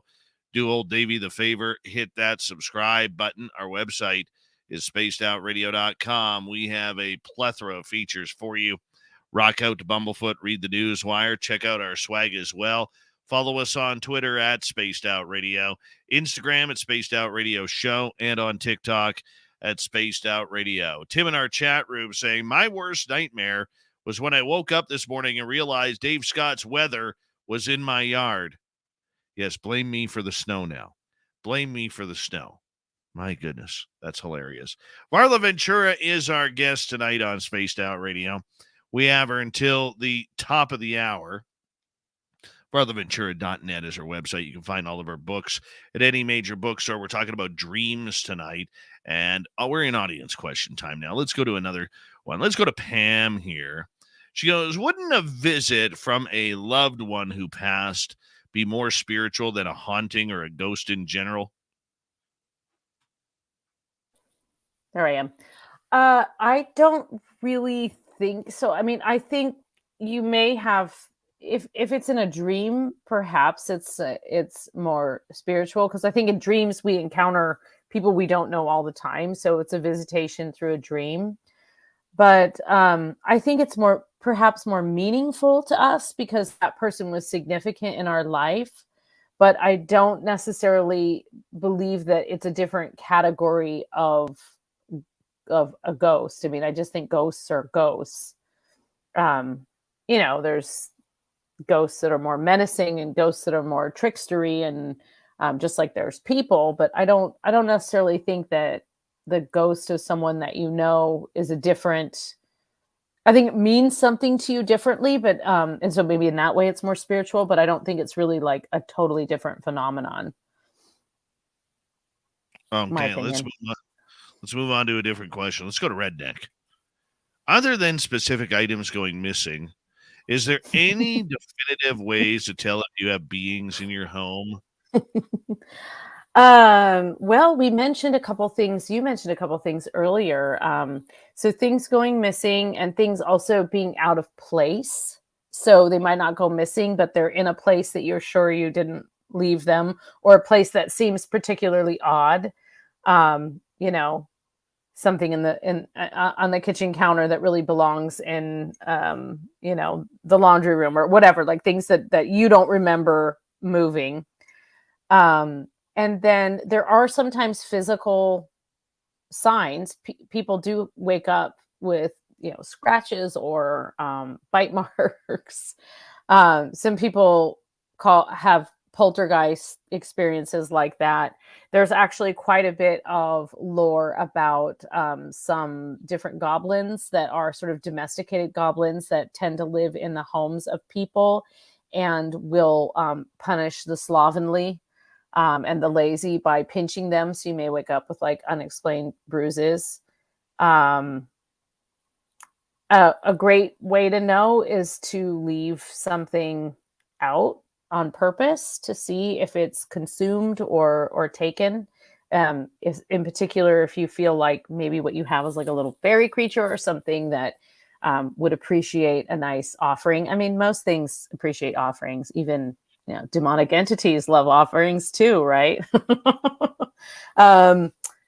I feel like those are kind of the more definitive ways, or the more physical ways. And then, the less definitive ways are the feeling that you get, the feeling that you're being watched, or that there's something, something in a particular area in your home.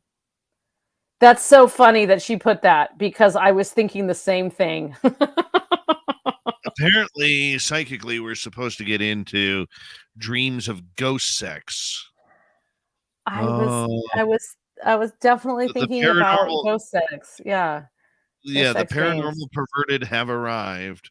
I Yeah. like it. Well, it's the last 20 minutes or so of me. So, I mean, we have sort of briefly discussed ghost sex in the past on this show, and just kind of the idea of basically having intercourse with entities, right? And I talked about this amazing woman named Ida Craddock, who was persecuted for the distribution of lewd materials during the late 1800s, because she wrote all of these pamphlets kind of enlightening women and men, but especially young women, of what to expect on the wedding night. And she would provide these very detailed, very anatomically graphic and correct descriptions of what was going to happen, because we're talking about a time when women weren't really even allowed to show an ankle, let alone talk about sex with their older sisters or mother or doctor or anyone. So, but the greatest part about her is that she claimed that all of her knowledge that came from her marriage to an angelic being.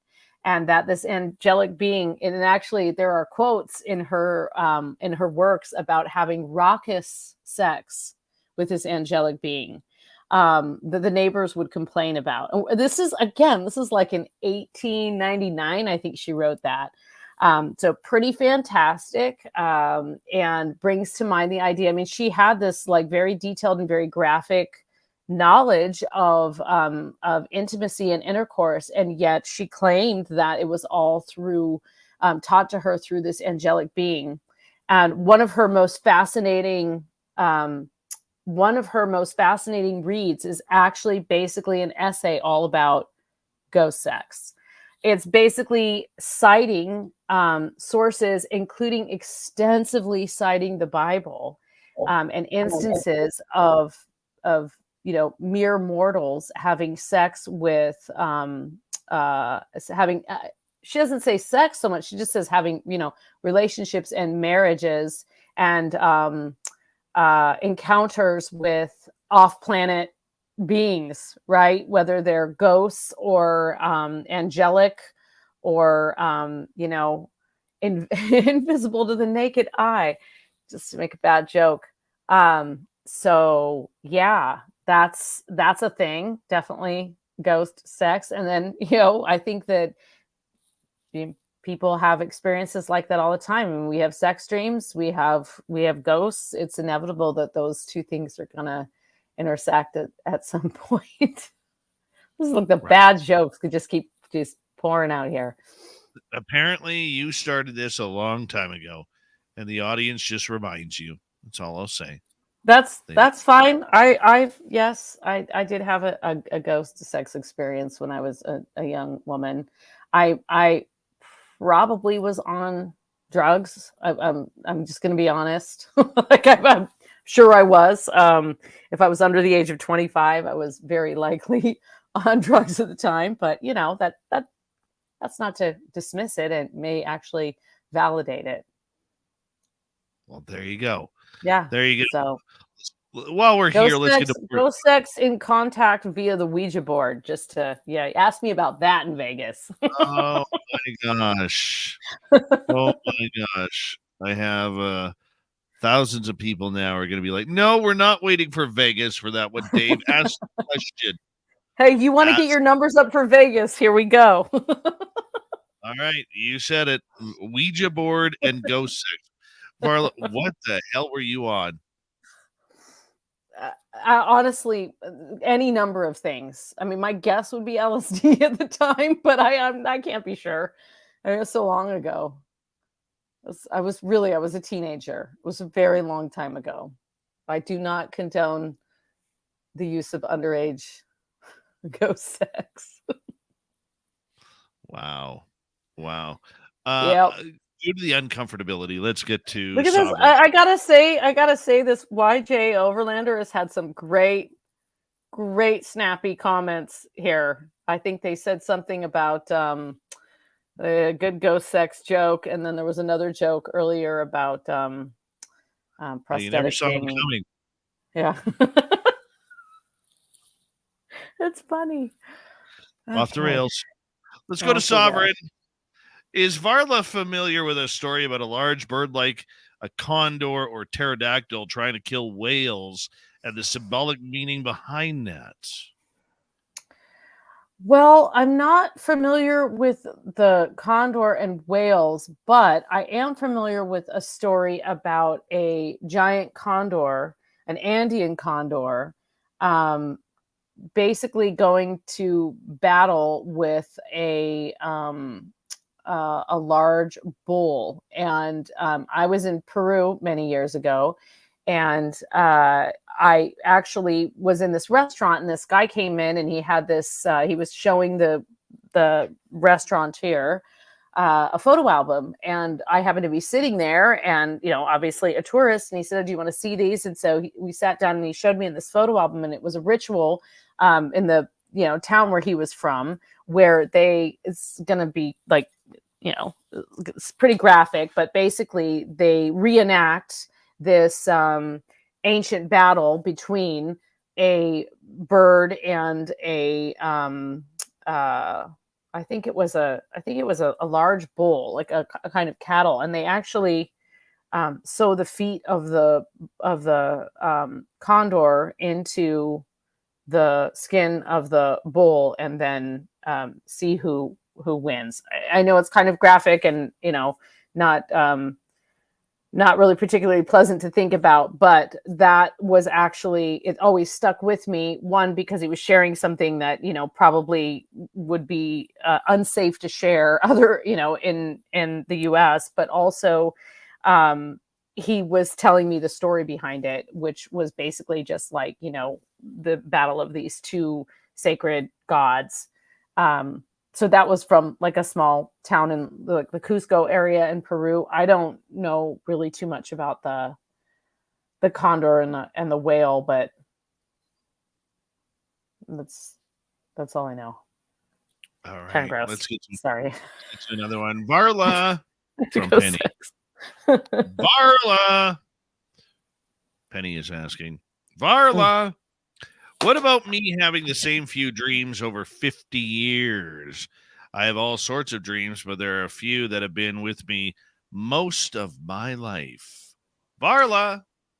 Yeah, I have that too, Penny. I have dreams and places that I return to, and similar kind of plot lines in dreams. They're not necessarily one after another, but those recurring dreams. And I really think that those are really important places if they're a representation of the other world, or who we would be in the other world if we were able to transition to that world, or what we were like when we were, because many people believe, and this kind of goes down to the idea of like elementals, that all lots of cultures believe that we are essentially of the elements, and that we were formed to become this more human-like entity. And so the idea that we actually can go back to that elemental form and pass through into the other world unharmed, and then return again, is a common thread throughout time and history and cultures. So my point being, I think when you have something like that is sort of like a recurring place or recurring dream, that it's an indication of of really like who you are in that other world.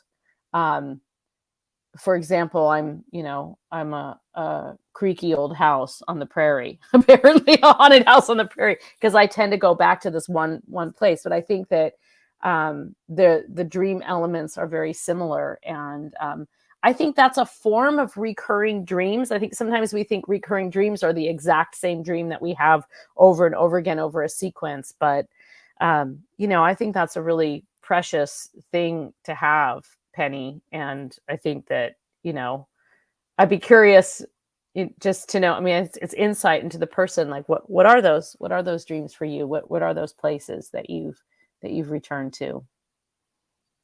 One of the things that a lot of people have stated over the years is loved ones who will not leave them alone from the afterlife. After my grandfather died, my uncle and I had the same dream for a couple of months of just my grandfather's face starting way off in a distance and then moving straight like to within inches of our face. And I had that. My grandfather, pardon me, my uncle had that, and it just seemed very, very weird that we would have the same dream over a couple of months right after he passed in 1995. And a lot of people over the years that I've talked to have also said that they have been, lack of a better term, haunted by relatives, whether it's a grandmother or a brother, sister, mom, dad, on the other side. Have you ever dealt with that? Oh, absolutely. In fact, that's kind of the origin of banshees themselves, which are these creatures that are sort of part fairy and part ghost, that they're inherited. And I've often, I don't know if you inherit the ability to see them or if you inherit the banshee itself, but they're passed down through generations. There are ghosts that are ancestors that are seen again and again in an ancestral castle. The stories all around the world like that. So I absolutely have seen that, and I have experienced that within my own family. I do think that in particular after someone passes. So I don't know, but I often wonder when somebody is trying to get in contact from the other world, or like a ghost is trying to get in contact from the other world to us here in the tangible world.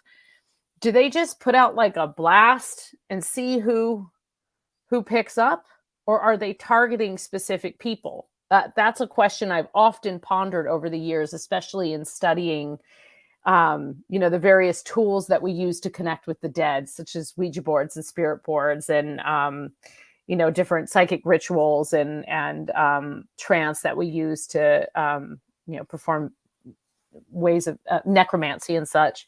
So is it that certain people are more attuned to that? Yes, but what about from the other point of view?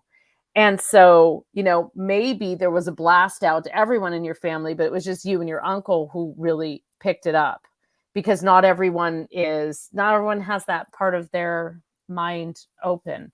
But I think especially after someone's passed, and especially in dreams, it's fairly, I wouldn't say common, but I think it's a regular enough occurrence that, groups of family members will say, oh, I had a dream about them too. I had a dream about them too.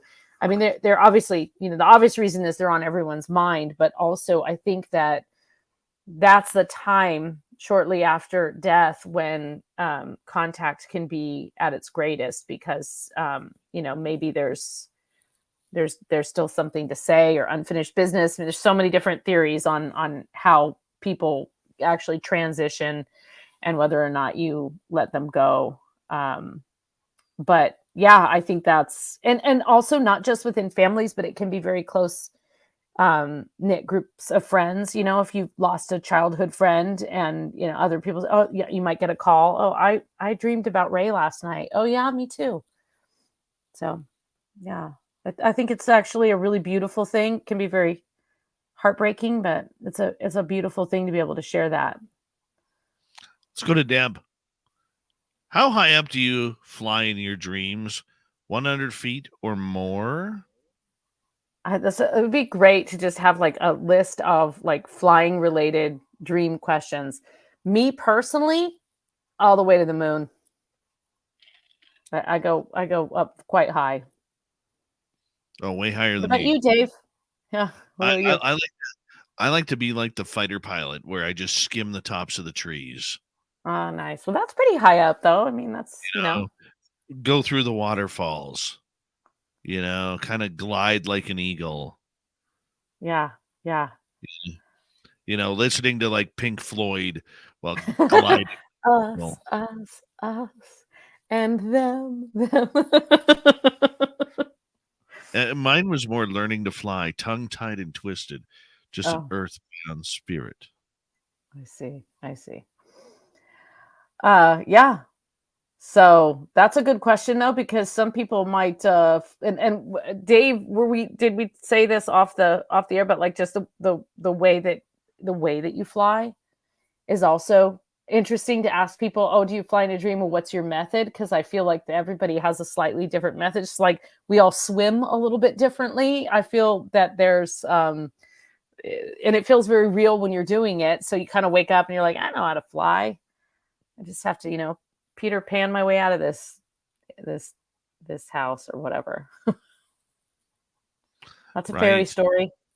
That's steeped in fairy lore. Right.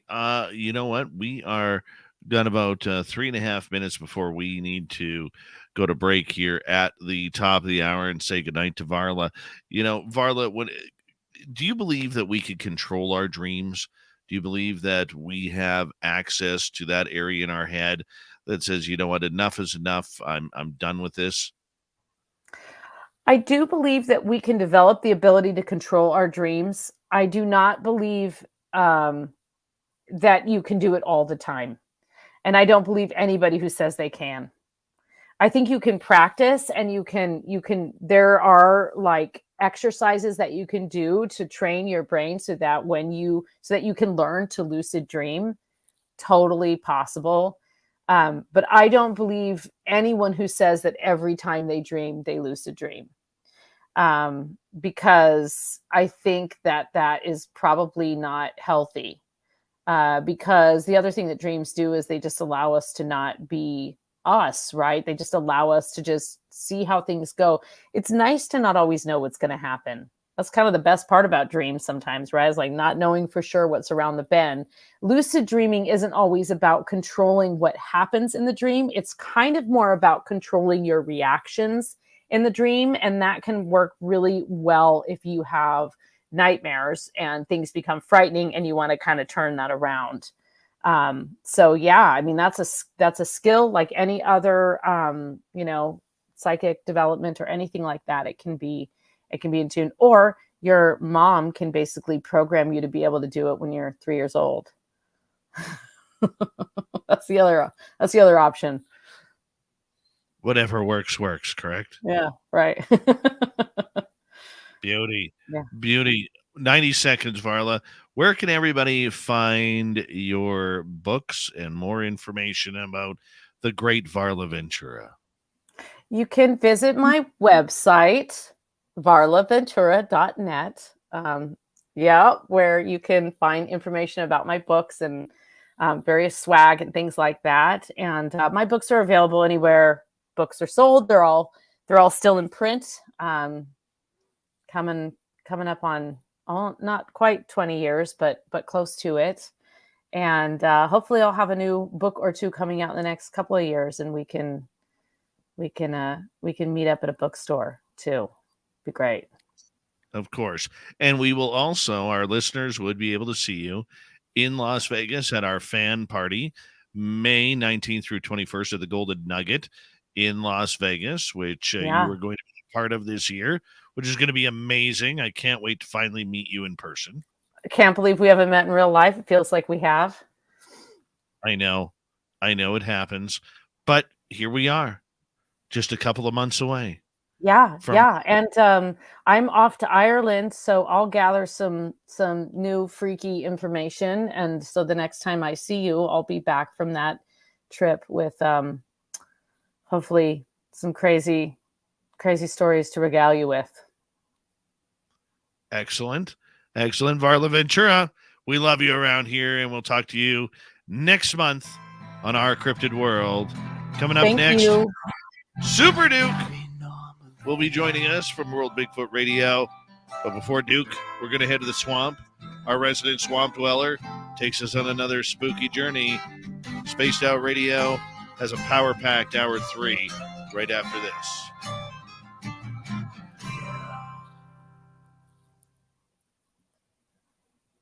Thank you, Varla. Thanks, Dave. I can't believe that we've never talked about dreams before. We really haven't, though. It's a great subject. Yeah, I'm that guy Thanks for pulling it that. off of my head like that. I Top love of my head. that. We have the better conversations like that, I think. And anyway, it doesn't matter if we think we have a topic because we just do whatever we want anyway. Exactly. Yeah. Yeah. Anyways, I'm going to let you go here. Okay, You go get some great. rest. All right. Thank We you. will see you soon, okay? I can't wait Yep. to meet you. Cannot I wait to can't meet you. believe it. I know. It's gonna be so great. Same. And Yes. thank you. And I can't wait to meet your Come fans, in your Thursday. audience. Come in Thursday. Okay. I will. I'll organize all of that. Yeah. Sounds good. All right, buddy. You take care. Okay. Bye. Bye. Varla Ventura, everybody. I'll be right back.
Hello, everybody.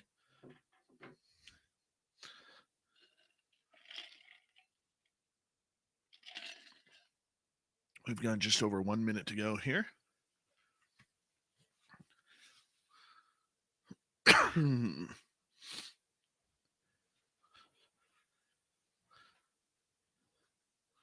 All right.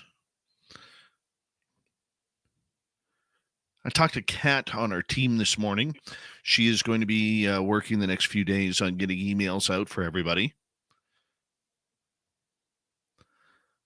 for Vegas, May 19th through 21st. We want to see as many people out there as possible who are our fans. So come join us for a great weekend in Las Vegas for the second annual fan party.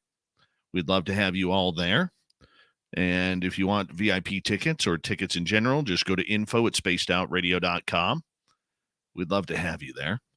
I will be in San Francisco next month, just a few weeks away, going to UFOCon 2023.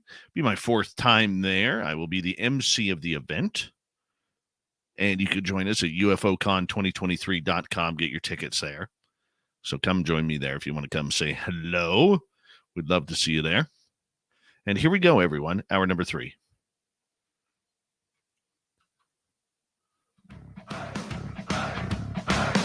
Would you like to connect with us? Head to spacedoutradio.com for all your latest show info. Now, back to Dave Scott and SOR. Here we are with the third and final hour of Spaced Out Radio tonight. My name is Dave Scott. Thank you so much for taking the time to join us. We really do appreciate earning your listening ears wherever you are on this beautiful planet we call Earth. Hi to everyone listening in on our terrestrial affiliates around North America, digitally on Odyssey Radio, TalkStream Live at KPNL. All of our archives are free. Join us at youtube.com/Spaced Out Radio. Do old Davey the favor, hit that subscribe button. The Desert Clam has set the password for tonight in the SOR Space Travelers Club. Kaposis.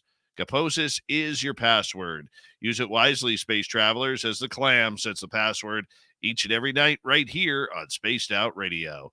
Our website is spacedoutradio.com. We have a plethora of features for you.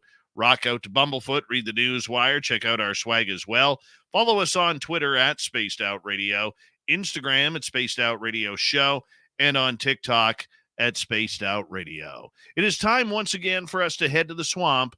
Our resident swamp dweller takes us on another spooky journey. Hi, Spaced Out Radio listeners. This is Swamp Dweller. It's time for your nightly dose of spookiness on the show. If you have an interesting encounter or a spooky story that you would like to share, be sure to submit them in at swampdweller.net. You can also find our YouTube channel at youtube.com/swampdwellerreads. Now, let's chill out, relax, and together, let's enter the swamp. When I was around 15 years old, I lived in this house near the woods. And we had this long stretch of dirt road not too far away that used to be a railroad many years back. A friend and I were driving a quad bike on this dirt road because no cars drive there, so you could do whatever you wanted. You know, play around with all the fun stuff. One day on this dirt road, as we were playing with this quad bike, we saw someone walking down the street. We slowed down and drove forward. As we got closer, it looked to be a person walking several dogs. To clarify, we were still pretty far away. Once we got a bit closer, it looked more like a moose, so at this point we stopped the quad bike and decided just to watch it from afar. It slowly kept walking towards us. It started to look more like a person again, but without any dogs. So we decided to start up the quad bike again and we drove towards this person. Suddenly, it looked like this person was absolutely drunk off their balls because it started going side to side on the road like it couldn't keep its balance. So we drove a little faster to check on what was going on. When we were pretty close, the person fell off the road. At this point, we moved fast to ensure everything was fine, but we couldn't see anyone. We had gone pretty far down the road, so we were at an open field. If someone had fallen off the road, we would have seen them by now, but there was nothing, just an empty, vast area around us. We get pretty freaked out, and after a couple of minutes, we hear this gunshot and some sort of moaning from an animal or some person maybe I can't explain it, but it was a weird sound. The gunshot isn't that weird because of where we live. It's pretty standard for people to go out and hunt animals or whatever. We didn't think much of it and just drove back home. The next day, we decided to get on the quad bike again and go see if we could see this figure. At some point, we drove past where we originally saw it, and I could swear, deep, deep, deep down into the woods, I could see a figure standing there. Again, as we got closer, it began to turn into what looked like a human, then some sort of moose or something, and then back to a human. I'm not sure what we were witnessing, but after another minute or so goes by, we once again, just like last time, hear a similar gunshot go off, and then we hear what sounds like a moaning or a groaning sound. I'm not sure if this is some sort of haunting that is just residual, or if we are actually hearing something criminal. And that's why we love the Swamp Dweller around here, taking us on spooky journeys each and every Monday through Friday night to kick off hour number 3 of Spaced Out Radio. You can hear more of these stories by going to his YouTube channel for free. Just hit subscribe. YouTube.com/Swamp Dweller Reads. We head from the swamp to the forest of Montana, where our good friend Super Duke from World Bigfoot Radio joins us for the Cryptid Report.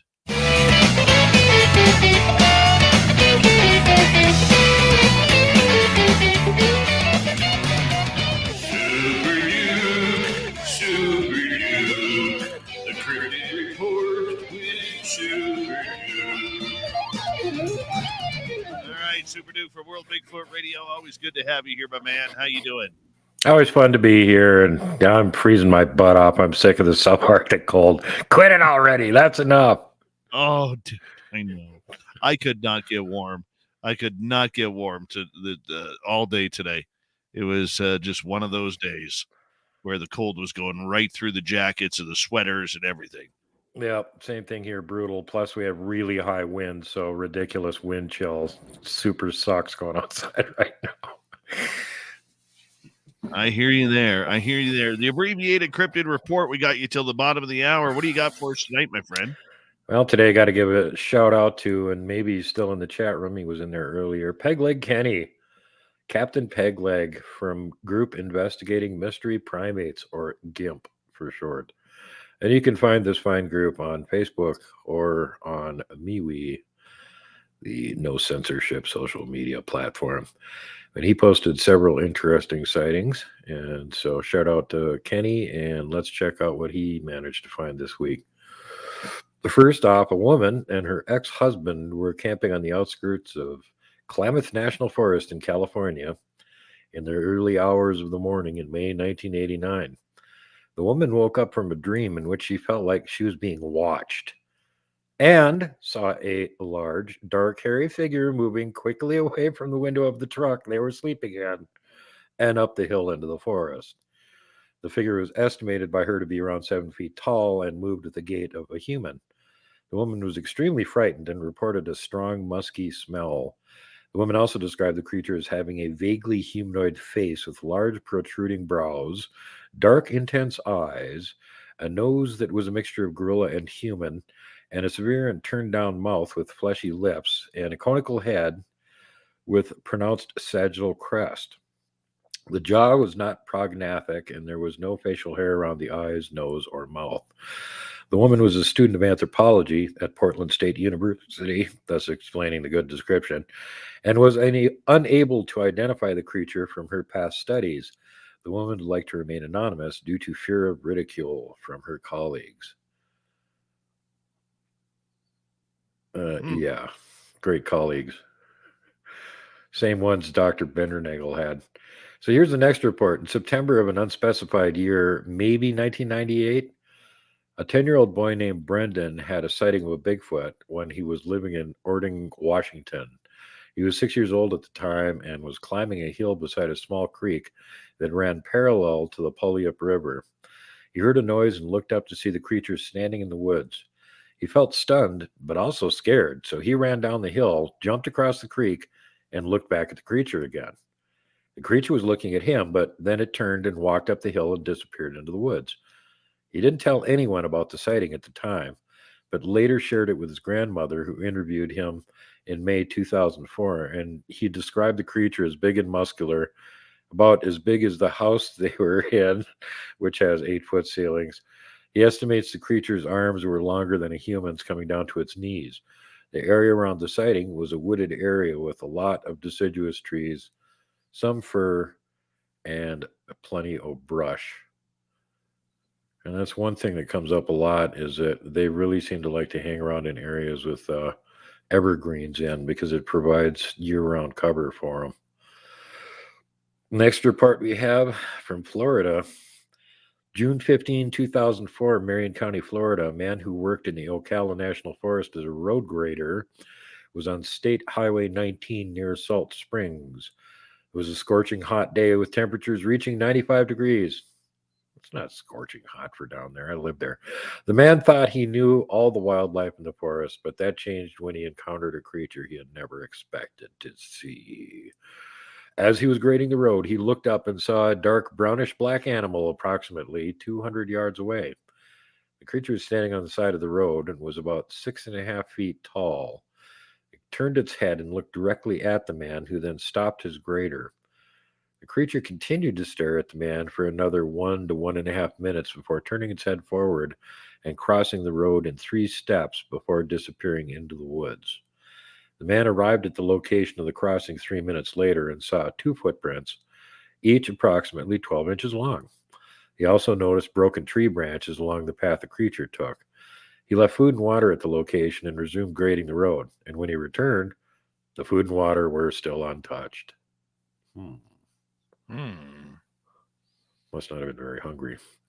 The man described the creature as having dark brownish black hair all over its body and a head that appeared to be set forward on its shoulders with no visible neck. Its arms were long, swinging as it strode across the road, and its body was heavy and twice as husky as the man himself. The man never told anyone about the sighting for fear of jeopardizing his job. However, after being interviewed by a BFRO investigator, the man was willing to take a lie detector test to prove the authenticity of the experience. He was found to be serious and forthcoming with his account and showed no indication that he was not telling the truth. So, in other words, he passed the lie detector test. Well, that's nice. That's nice. Well, again, most of the people that make these reports, they're not going to make money off making these reports. All they're going to do is just get ridiculed. So why do you automatically think they're lying right off the bat? Is it the same thing with UFO reports, Dave? Somewhat, yes. Yeah, I don't get it. I mean, all they stand to get is a lot of ridicule and no money. So why would they make it up? Here's another one. A Bigfoot report was made in Swain County, North Carolina on January 31st, 2020.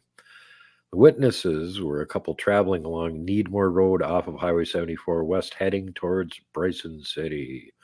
As they were driving, they spotted a strange figure near the river's edge. The figure stood up and appeared to be watching them as they drove away. The couple was in disbelief as they realized what they had seen was a Bigfoot, standing at least 8 to 9 feet tall, covered in long black hair all over its body. In a panic, the couple drove away, but soon decided to turn around for a better look. When they returned, the Bigfoot was still there, standing on the side of the road and watching them. The couple observed the Bigfoot from a distance of about 100 yards this time, before the wife urged her husband to get back in the car, and they drove away. The witnesses returned to the site the day after the incident to look for tracks, but they didn't find anything. The next day, they took photos of the area to show the perspective of the sighting and the limitations of their phone camera. They noted that they were too far away to get clear photos with their phone camera, and that is why they did not take any photos during the observation. Again, the investigation report by the BFRO investigator concluded that the sighting was credible. Both witnesses were credible. The sighting took place early dusk in a remote mountainous area near the Little Tennessee River. And despite the prevalence of cell phones with cameras, it's still very rare for people to capture clear Bigfoot photos. And the skeptics need to keep that in mind before they start calling people out. Why didn't you take a picture? People that do take pictures don't have any better luck with it than the ones that aren't trying to take pictures. I hear you. I hear you. It's always them damn ones you want to take them photos. Give a good Yeah, I mean fish. that's the go-to for all of the skeptics out there. Oh, everybody's got a cell phone now. How come we don't see pictures of them? And then you take a picture of it, and they go, "Well, that's just a blob." Like Dude, your I got it. favorite go-to. I got it last night. I had the Northern Lights out at my house last night. And so I was trying to grab videos, which really bugged me because on my phone I could see the Northern Lights and the pillars that were going up and the pillars were dancing, and I could see it on my phone. But the minute I posted it to social media, the video looked black, like there was nothing on there. Go back to my phone, I'm like, well, they're right there. Go post it on Instagram, and it's like this video of nothing. I'm like, come on already, come on. It was a Yeah. total clutch moment with the Northern Lights, and then I post a picture of the pillars, and I got all these people coming up to me. They're like, "You posted a picture of pillars. That isn't the Northern Lights, Dave." I'm like, "You didn't see the video behind it that I tried to post, right?" I know, and everybody thinks it's like, oh, cell phones, awesome, high tech, foolproof, always great video of everything. Right? Right? Like I'm looking at the video right now. I could see the green in the lights. But if I bring it up to the camera here, you're not going to see it because of the reflection. But you can You can't see doodly whack. You can't see anything. No. I posted that to Instagram. Nothing. Even with really good cameras, which your eye can pick up, isn't the same thing the camera's going to get, because I see sunsets that are like beautiful purple, pink, and everything. You're trying to film them, and it's like, it doesn't look like it. Oh, drove me nuts. Totally. Oh, I know. Especially irritating with all this the skeptical people with the Bigfoot thing. How come you can't get a decent picture? Well, let's see your decent pictures. There you go. Now that one's cool. Looking pillars of light. That's the pillars of lights coming up. That's awesome. Right, but just you're not the Northern Lights, Dave. Oh, you got to see the video behind it to see the dance. Exactly. Well, let's hear a military base encounter. How about that? Shall we got that? 6.5 minutes, buddy. Okay. Well, let's see. Where were we last time? We were at some air base in California or something. How about Georgia Air Force Base, 1981? Sure. Let's go there. Sasquatch in the high desert, San Bernardino County, California. Wait a minute. They're confusing us here. What are they talking about? Well, we'll just read it and find out. Mr. Trapp, who told the report that I left off with last time, just wanted to add to your article from the Bigfoot Encounters website dated 1997. I started wondering if there had been any sightings or reports of Bigfoot at U.S. Air Force bases in the high desert in Southern California, and saw your article. I felt that after 30 years, your article confirmed the high desert sightings of Sasquatch. As an Air Force member, I served at George Air Force Base, California from December 1981 to July 1983 as a crew chief on F-4 Phantoms, and knew of several episodes regarding Bigfoot sightings in and around Victorville and George Air Force Base.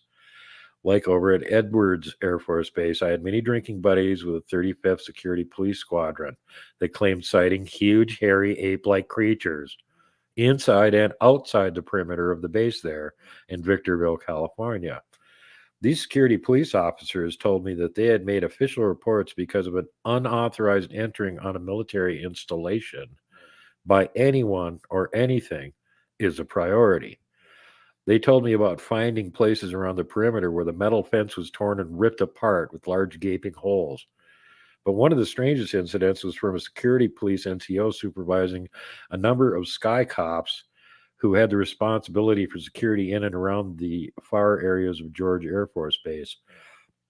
This man told me of an incident where one of the young airmen fired his rifle, an M16, at something that came at him from the dark. The airman was scared out of his mind, and when the Sasquatch came out in the dark, he fired his weapon, not really knowing if he hit the Sasquatch or not.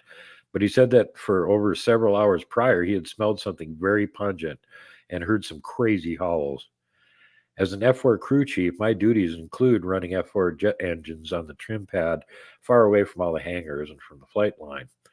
On a night in September 82, my crew and I were preparing to start running the engines. We noticed a smell in the air that smelled like a dead animal. It was very strong. Our tow truck had a high-powered floodlight mounted on the passenger side, and one of the crew members put the light on and pointed it into the pitch-black desert around the trim pad, but we didn't see anything initially. When we completed our engine run, we sat and took a break and heard something I'll never forget as long as I live. We heard a scream that made the hair on my body stand up. Everyone was totally shaken and called in on our radio to have the security police to come out immediately. We could feel that there was something out there. While we were waiting for the security police to come, we kept looking in all directions into the darkness and listening for any sign, but we heard nothing more. We all felt that there was something looking at us, like we were being watched. One of my crew, who is an experienced hunter from Minnesota, said that he never heard any animal make that sound, including bears or big cats. He was in total disbelief, and we told everyone back at our unit what had happened. Many people in our unit said that we were either drinking or smoking weed. The whole incident eventually dissipated, but I never forgot that night. Later that year, in December 82, I was driving back home to Northern California and was on California Highway 138, about 30 miles east of Gorman. It was about 9:30 p.m., and on that part of Highway 138, there is absolutely nothing. And I mean nothing. It was a very clear night. The visibility was good. I was traveling about 60 to 65 miles an hour, and right in front of me, I saw something big and hairy cross the freeway. I first could not believe what I saw, and in my mind, I thought it was a very large man. The way it made contact with the headlights, I could even see muscles rippling through its hair. That was not a man. It leaped across a 2-lane highway with a couple strides. When I got to the point in the road, I stopped and looked to the other side of the freeway and just barely made out his silhouette moving across the desert floor. I was really scared and just drove on after that. When I got home, I told some of my family members, and they all believed my story. I've been telling that story for years now, and because of the History Channel's Monster Quest episodes on television and other programs dealing with Sasquatch or Bigfoot, I again started thinking about those incidents while stationed at George Air Force Base in the high desert and my roadside encounter with this creature. I try to understand this creature. I truly believe Sasquatch's greatest strength is its intelligence, and that could well be. Here's another quick one we could probably squeeze in. 90 seconds. Edwards Air Force Base, California. An additional piece of mail regarding Edward Air Force Base. My name is Jay Brooks, and I came across the articles about the sightings at Edwards Air Force Base, and my jaw dropped. I never imagined that someone would post those stories, but I'm glad you did. I used to work at EAFB as a contract security police officer from October 88 to March 93. I grew up in nearby Victorville, California, before entering the Air Force as a security police officer in 83, nearly 30 years ago now. I can't even begin to relate to you some of the things still going on out there at the base, rocket site, or the North Base, but your article is right on the nose. The stories are still being told to new people about the sightings when they start to work there, and several people have had Bigfoot sightings recently from keeping in touch with friends still employed there. Thanks for posting the article. I personally feel better after reading it. Also, by chance, did you ever come across any eyewitness reports of sightings down by the 90th East and Avenue E? I used to live out there and would be very interested to hear any reports in that area. So, yeah, as soon as you start releasing the reports and other people see them, then you get the pile-on effect. There, I saw stuff too.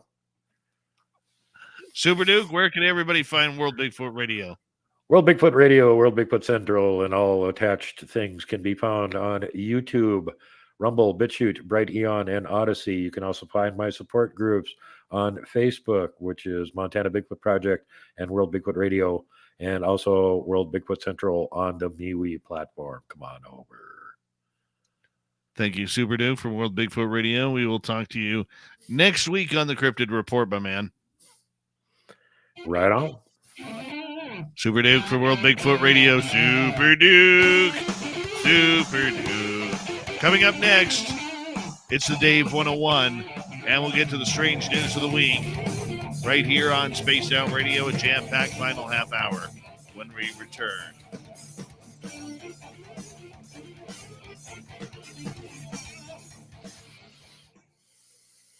Good job there, Super D. Deep. Thanks, Deep. No problem. No problem. Yeah, it's kind of hilarious how many actual reports there are from around military bases and stuff too. You start going like, this is like the size of a phone book, for God's sakes. How many of these things are there? Oh yeah, there's plenty of them. No shortage. Oh my God. None whatsoever. So what kind of nasty probe happy saucer jockeys you gonna tell to get off your yard tonight, Dave? You know, I had the perfect topic earlier this week, and now I'm struggling. I've been struggling all day to remember it. You know when you get those topics, you're like, oh yeah, I'll totally remember that. That's amazing. Yeah, I totally don't remember stuff sometimes. I'll be like 2 weeks later going, oh crap, I was supposed to call the so-and-so back. Yeah. I bet they'll be mad now. I hope it wasn't important. Yep, lots of fun. Well, I'm gonna let you go because I want to get over on the other computer and see what All right, buddy. see what Dave Scott's gonna yell about tonight. All right, get off my lawn. Get out of here. All right, I'm off your damn lawn, damn probe happy sausage jockey. Again, you Sasquatch hoof, hairy toad, pizza boy. There you go. Yeah, get off my lawn there, Super Duke.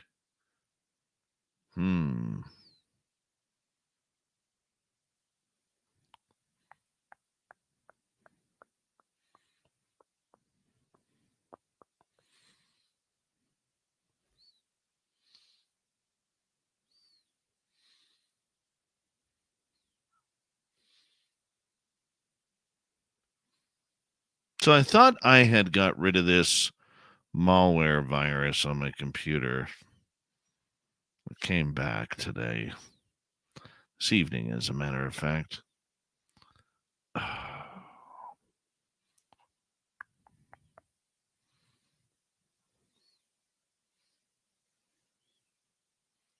I did get a haircut today, Simon.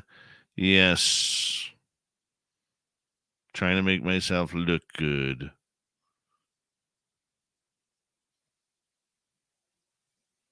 I know, Kurt M. It's a great piece of advice that I continually forget.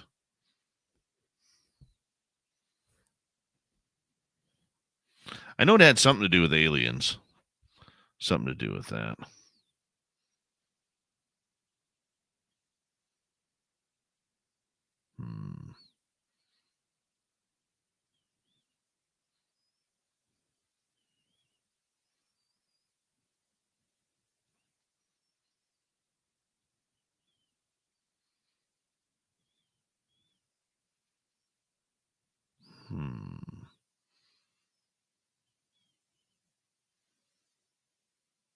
Oh, yes, that is. I got it now.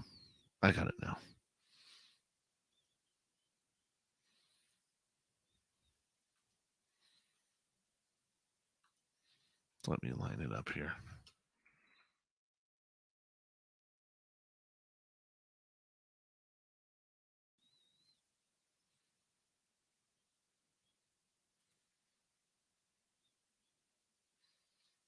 All right.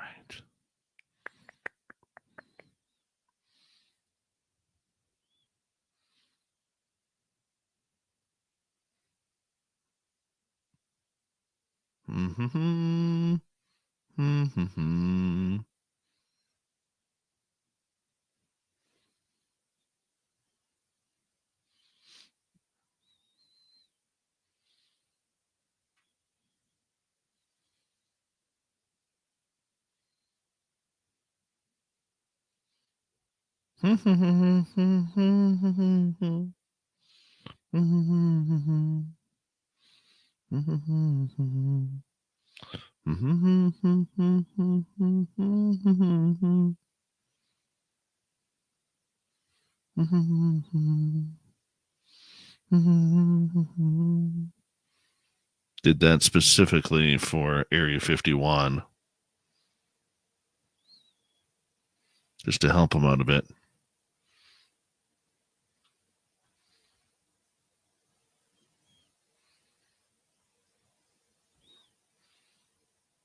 "30 seconds to go."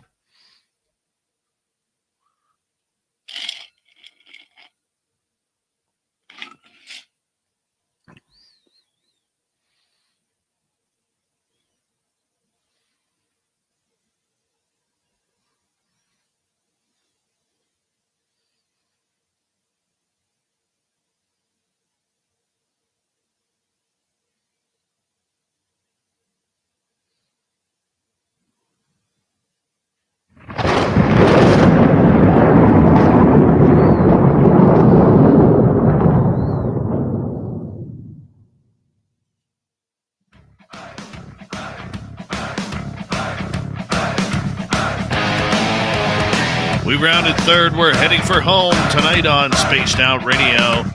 Good to have you with us. My name is Dave Scott. Very much appreciate earning your listening ears. Want to remind you that if you missed portions of this show or others, check out our free archives at youtube.com/Spaced Out Radio. Do old Davey the favor, hit that subscribe button. Our website is spacedoutradio.com. We have a plethora of features for you. Rock out to Bumblefoot, read the news wire, check out our swag as well. Follow us on Twitter at Spaced Out Radio, Instagram at Spaced Out Radio Show, and on TikTok at Spaced Out Radio. It is time once again where I yell at all of you to get off my lawn. It's a Dave 101.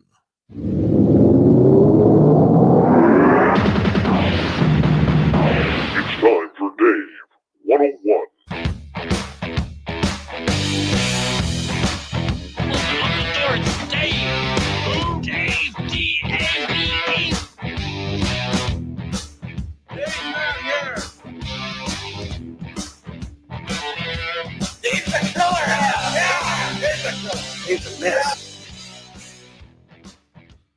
Welcome to the world of UFOs and UAP. You know, this is a story where I've never really liked the term UAP because it's always sound contrived. Ever since Hillary Clinton said it on the late night talk show, we don't call them UFOs anymore. We call them UAP, unidentified aerial phenomena. Yes, since 2015, we have heard about this most annoying and unaccounted for acronym.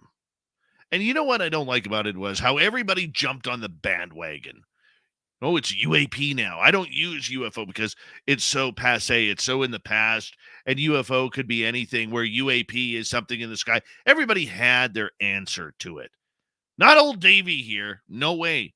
I stuck traditional. I stuck with the old school UFOs. Why? Because everybody knows what you're talking about. And in the end, if you want to educate people, you have to allow them to know what you're talking about, what the subject is that you are trying to speak of.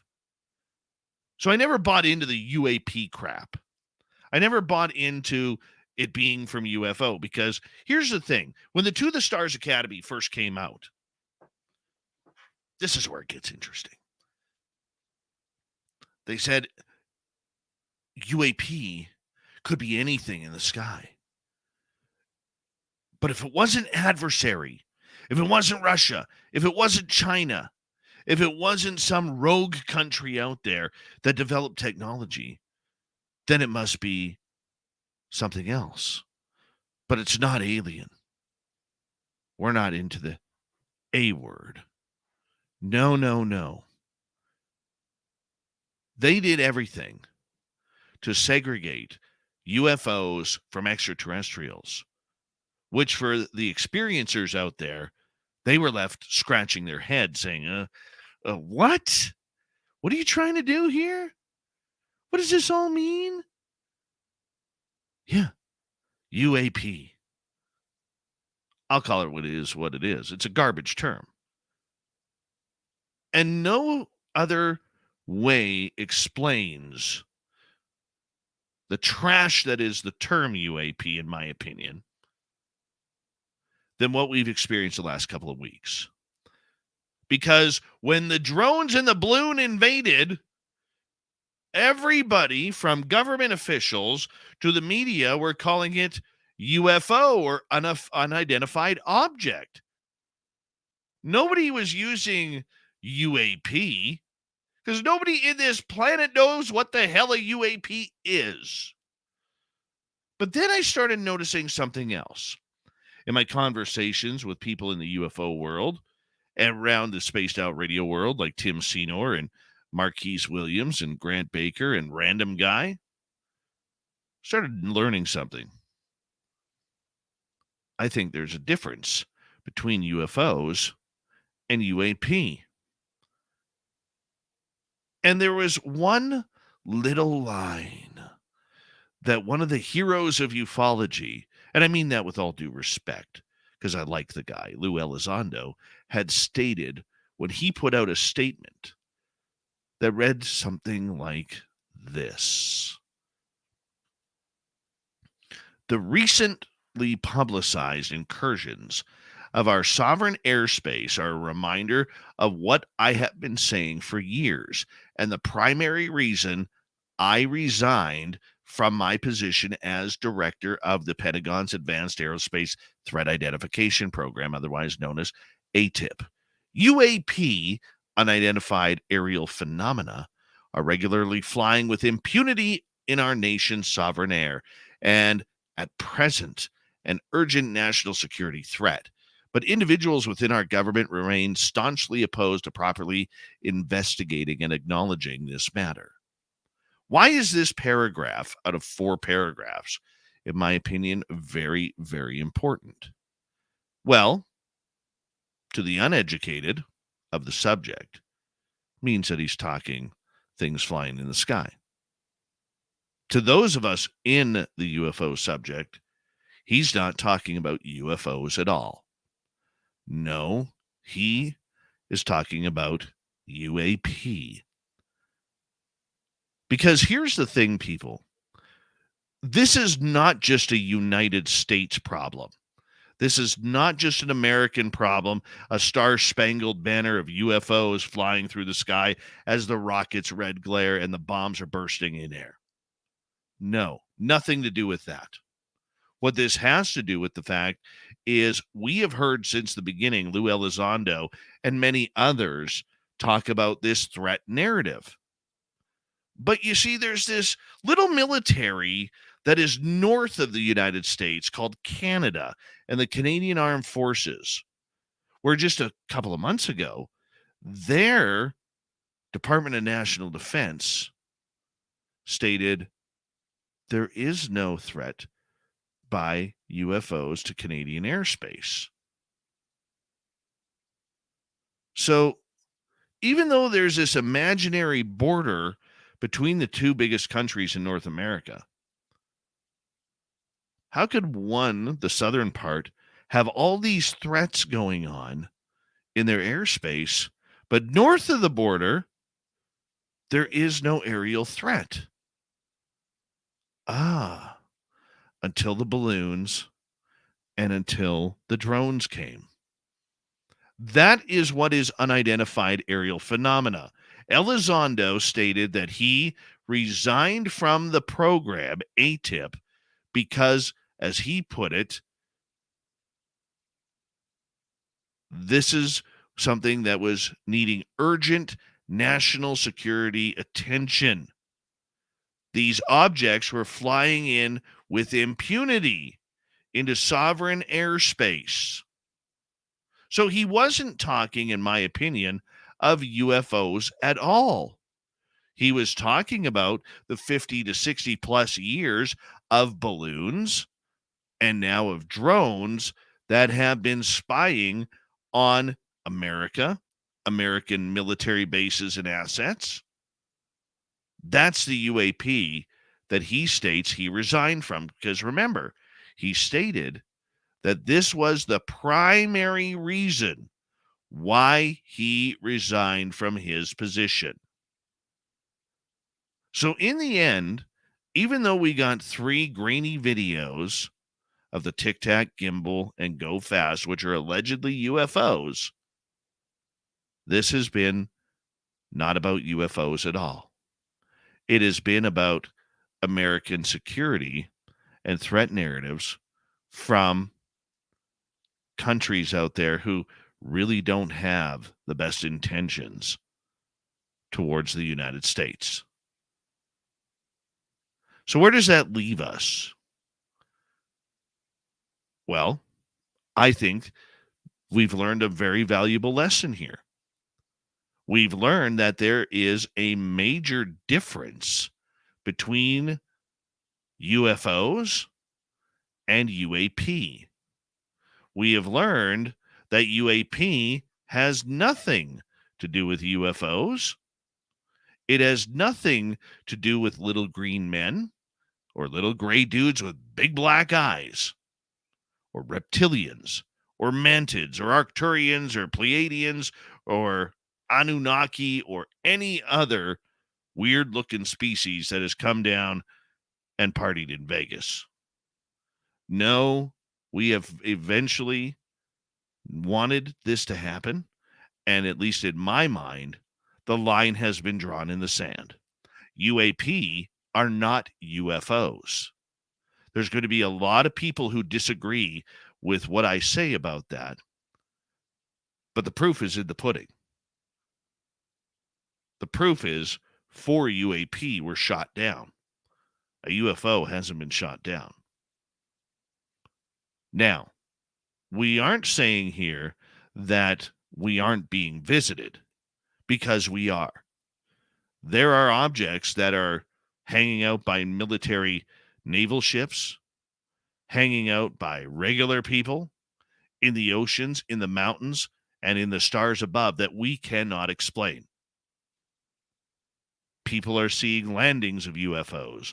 People are seeing these incursions coming out of the water. People are seeing things. People are being abducted.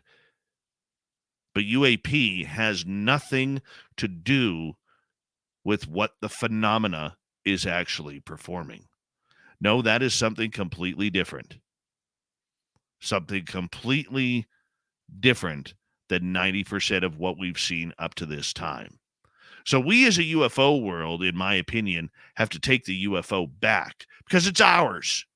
Let's be greedy about it. Okay? UAP is a government term that has nothing to do with UFOs. It's been pretty much painted in the sky above by AIM-9X missiles fired by F-22s. That's it. That's it. And if you can't see that, well, that's okay too. You're allowed to take your study and take it anywhere you want. But for those who have, the last 6 years, had the wool pulled over their eyes that the government was actually interested in UFOs, and maybe some are, like Marco Rubio or Kristen Gillibrand or Tim Burchett, the congressman, this makes me wonder what truth is really out there. And I think Congressman Tim Burchett has said it best. There is a huge cover-up in Washington, D.C., from the politicians to the military members and the alphabet agencies themselves, that we are being not told the truth about UFOs and alien contact. So I give you this as we start to close this out.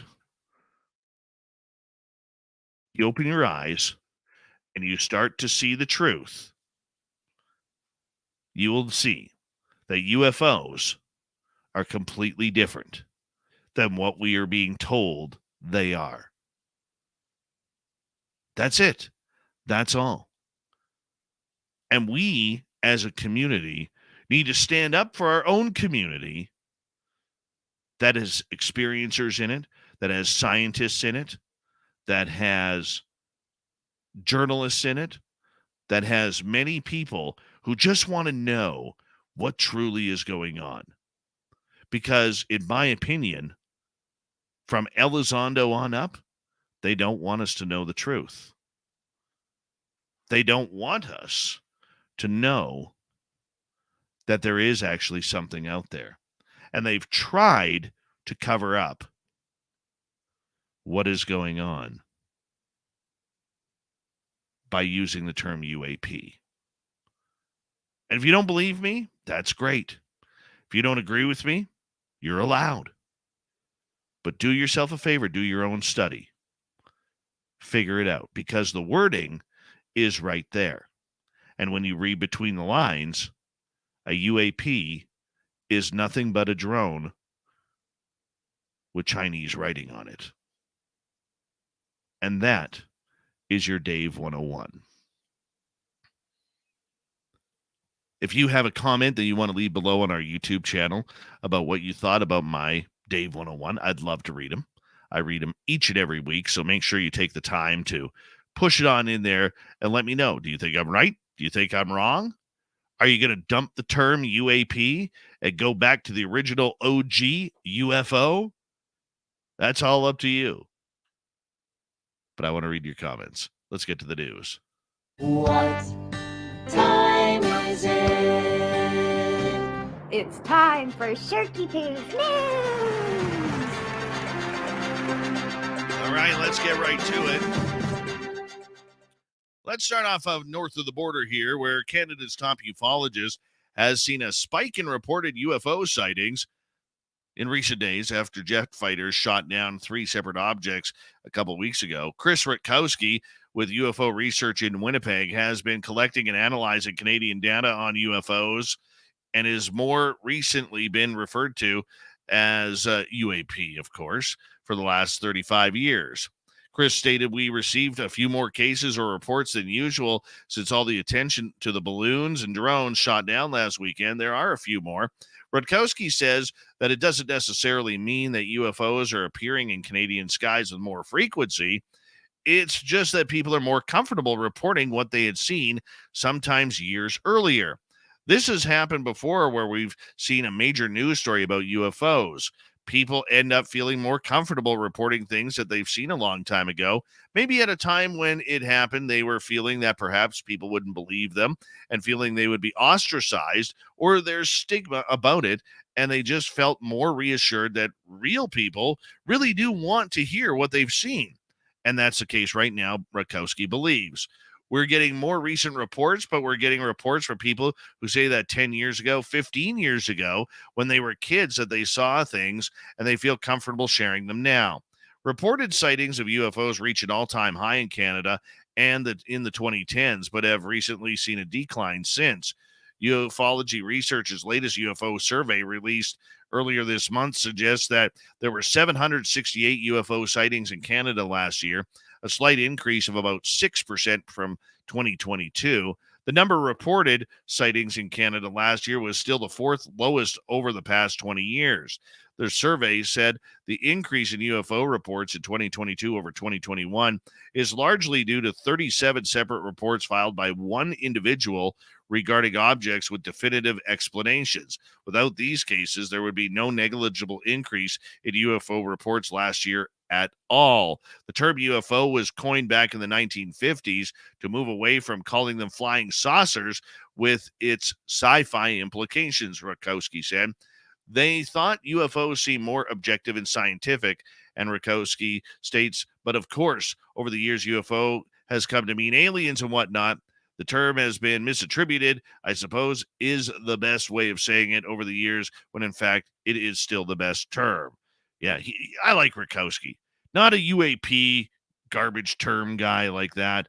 No, tell it like it is. It's UFO. Good job, Chris. Good job. All right, let's move on here. Anybody see that weird, mysterious ball that washed up on a beach in Japan? Yeah, there's still puzzled locals, sparking a flurry of social media expectations. The nearly 5-foot wide orb was spotted by a resident in Japan, according to the public broadcaster. Officials cordoned off the area and sent a bomb squad in to investigate the sphere. An X-ray of the object determined that it was hollow, with authorities saying that it did not pose any threat to the public. A local man at the beach told the media that he was surprised by the attention, claiming the orb had been on the beach for a month. I tried to push it, but it wouldn't budge. The discovery of the washed-up object comes a few weeks after the U.S. shot down a Chinese spy balloon, and a week after Japan said it strongly suggested several Chinese spy balloons had been spotted over its territory in recent years. Authorities reportedly don't know what the sphere is or where it came from, though it didn't stop social media users from speculating that it was a UFO, a Godzilla egg, or even an orb from the Dragon Ball manga. All right, let's continue on.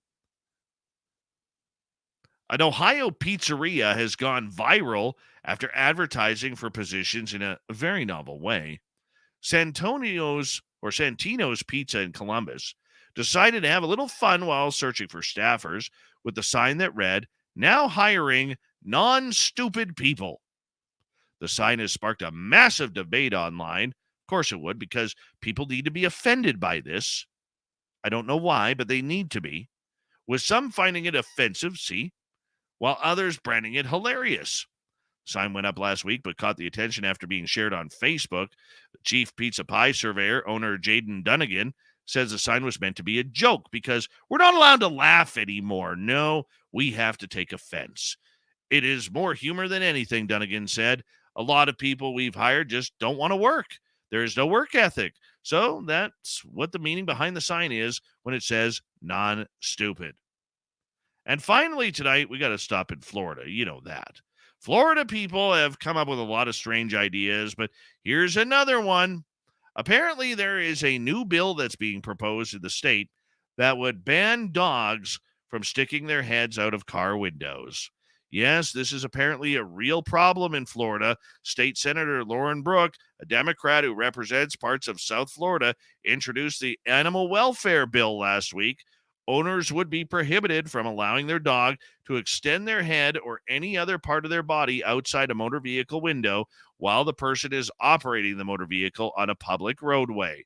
If the bill is passed, dogs must also be on a harness or in a pet seatbelt while traveling in a car. The bill, SB 932, would also ban the sale of rabbits in March and April. I agree with that. Require the Department of Law Enforcement to create a public list of convicted animal abusers, prohibit cat owners from declawing their pets as well. That's a good one. Let the dogs have the wind in their face, Florida. We got Mr. Ron Bumblefoot Thal rocking in the background with Little Brother is Watching. Bumblefoot is the official music of Spaced Out Radio, rocking us in and out of every single show. Get your horns up for the guitar god himself. Special thanks to everybody listening in at work, at home, in your cars, wherever you may be. Thank you to everyone in our chat rooms tonight. YouTube, Twitch, LGAB, Facebook, Spreaker, LinkedIn, the Space Travelers Club, and on Twitter at hashtag Spaced Out Radio. I know you're out there somewhere. Remember, this show is copyrighted by Spaced Out Radio and SOR Media Ventures Limited. Thank you so much for choosing to share your evening with us, because together, my friends, We're watching. we own the night. Mr. Bumblefoot, we need a favor. We need you to take us home. I know you're out there somewhere watching me. Yes, the Woo train has docked for the night. But soon, my friends, we shall ride again. Your seats are always available. Your tickets never expire. And if you want to bring a friend, we've got room for them too. Good night.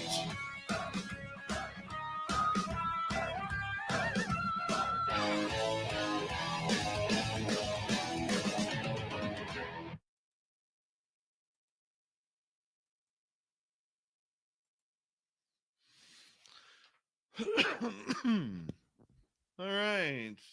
No, we don't do lease to owns around here, Zoom. We just prefer to own it. We do. We prefer to own it. That's it. That's all. I don't think there's anything wrong with owning the night. I really don't. Deborah Norris, were they? Welcome to SOR chat.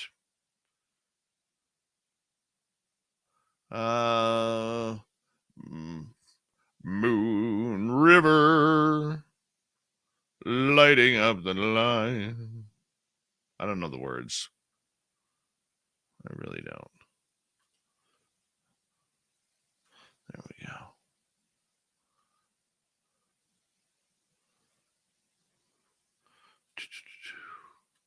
Do-do-do-do. Do-do-do-do. Do-do-do-do-do-do.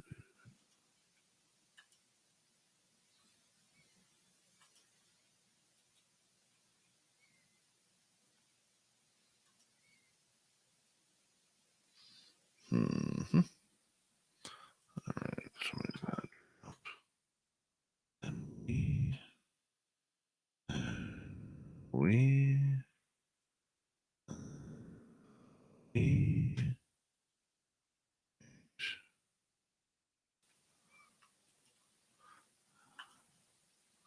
and give me 2 seconds here, people.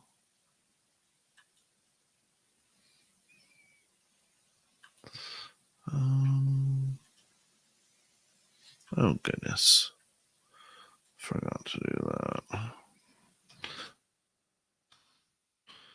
2, 2, 3.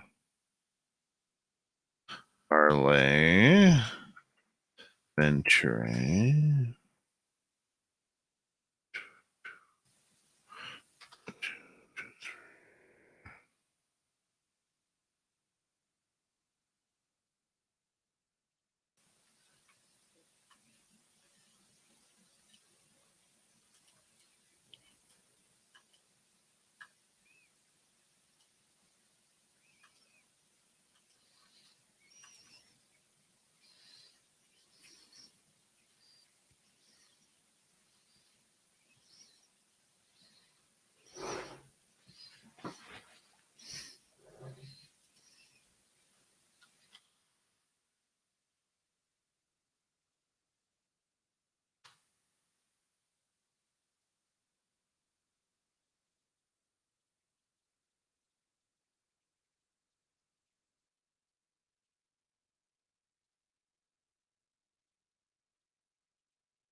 All right, there we go.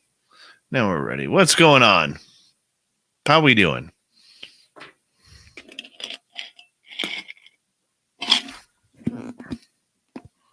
How we doing out there? Steve Wolf, happy birthday. Let's sing happy birthday to Steve Wolf and Random Guy who share a birthday. Happy birthday to you.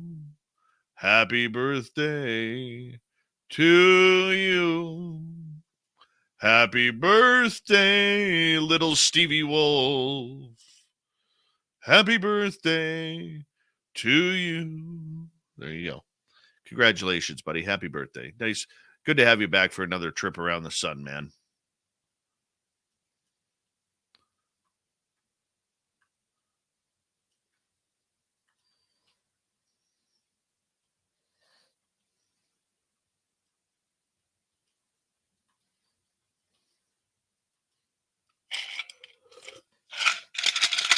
Ice.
Any questions, comments? What do you think? Let me know in the chat room here. What do you think? UFOs over UAP? Am I wrong? Am I right? Do you agree? Do you disagree? What do you think, guys?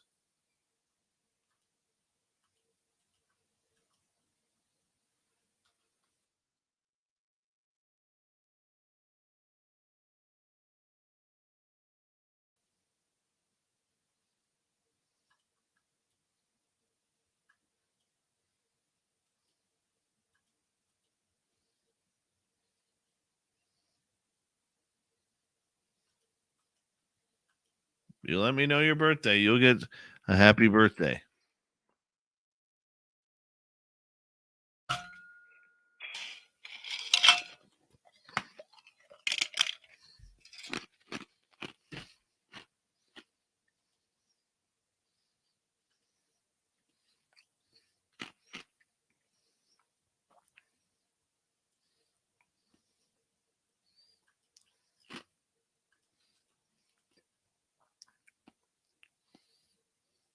It makes sense, though, when the words are put right in front of you. Like Elizondo stated, this was the reason why he stepped away, which means it had nothing to do with UFOs.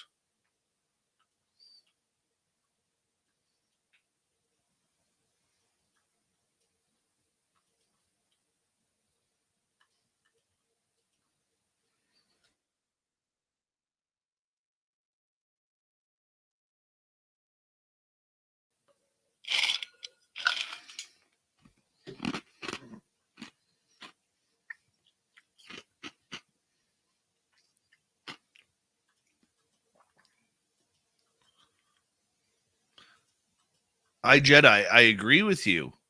Okay. But you can't complicate the subject with coming up with different terms if you want the public to take this story of UFOs seriously. So I'm chewing on ice, Mama Susan. It's one of my favorite things to do.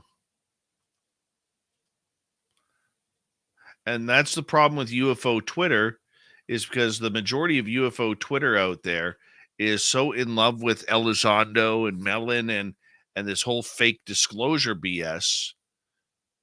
Okay, that they are they're blind to the idea, which they would call what I'm saying. Oh, Dave, that's just semantics. That's just, it's everything. They try and put words like I'm taking a shot at Elizondo, which I'm not. I'm using Elizondo's own words. I like Lou Elizondo. I think he's a good man with a good heart.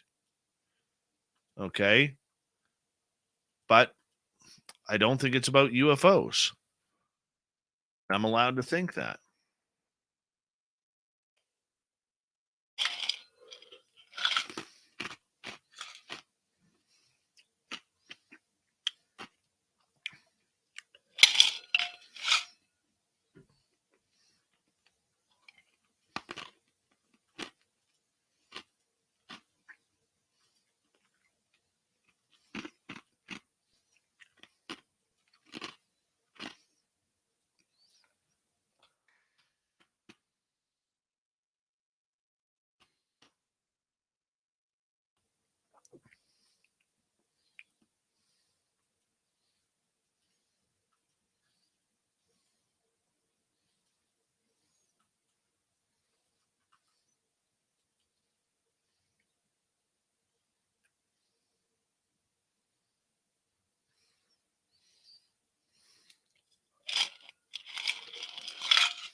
We'll never know what Lou could have leaked.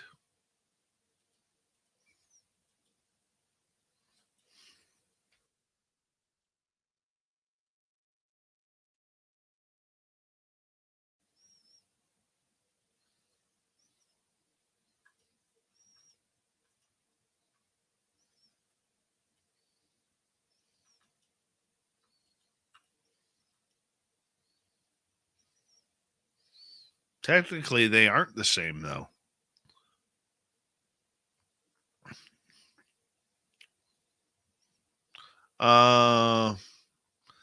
YJ, I think you put it perfectly. You know what? You're right. Technically, yeah, but in a context of meaningful dialogue, nope. I would agree with that statement. I think that is a strong statement.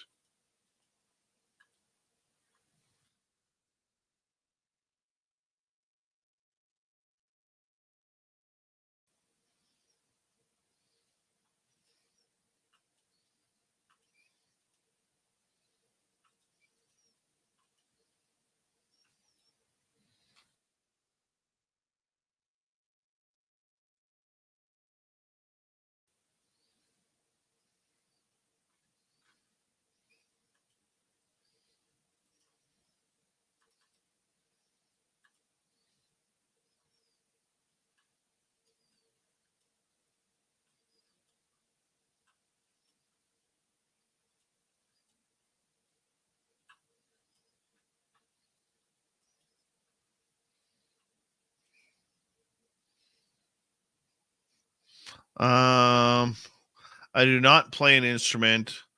I was tinkering around with guitar for a while, but I seem to get over busy and never have time.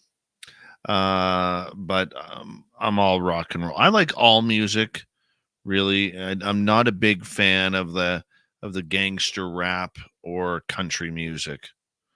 The rest, I love classical. Um, I love like natural, like spa music, like meditation music. I love hip hop, EDM. I love like dance music. I love it. I think it's fantastic. But when it comes down to it, rock and roll. I'm not a fan of hip hop. Um, I have a real problem with a culture who believes that "Baby It's Cold Outside" is a song that needs to be banned. Yet we can talk about "Wet Ass Pussy" on the radio as a #1 song. So yeah, maybe I'm getting old, but I am going to Guns N' Roses. That's the main thing. I guess that shows my age. I'll be right back, guys.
All right. Oh, random guy. Insulting Canada there. Wow.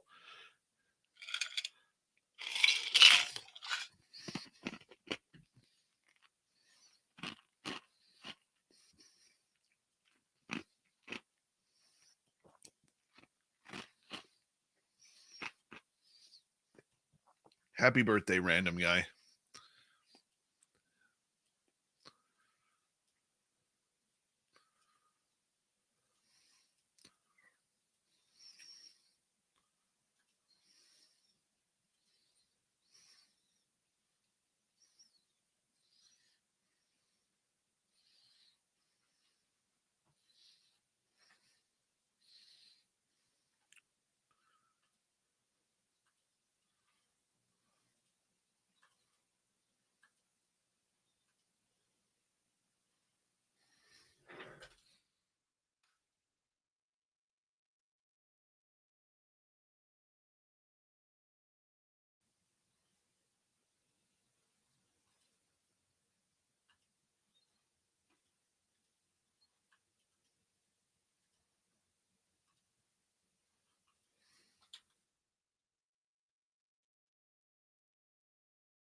Go blurry here for a little bit.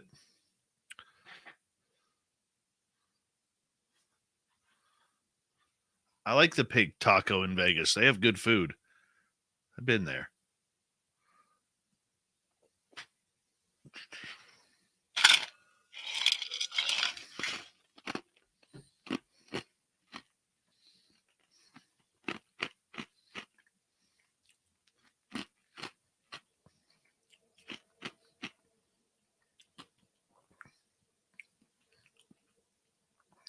Hello, Chris. Teen, how's it going?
Well, Shammer, how you doing?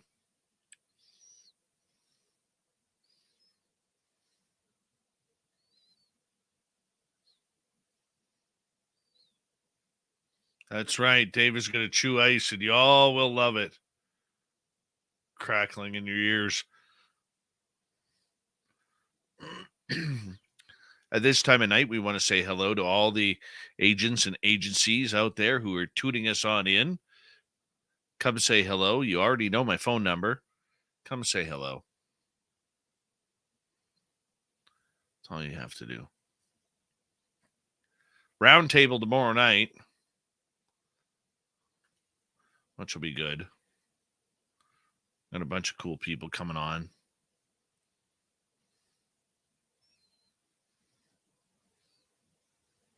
No, I have never seen that YouTuber, Kurt. Trying to figure out what's with our YouTube channel right now. We've been doing everything the same for a while, and we're just not hitting the algorithms right now.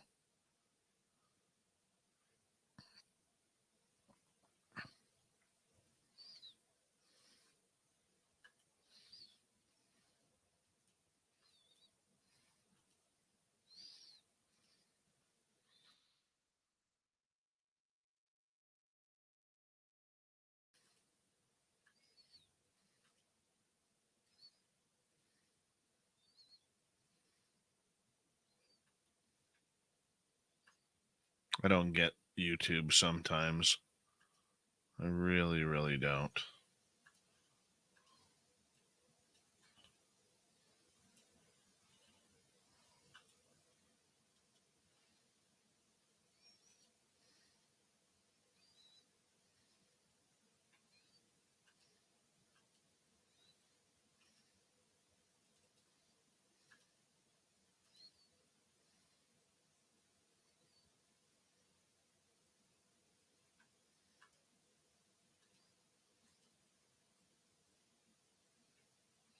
Yeah, I've gone from gaining about 20 to 40 subs a day.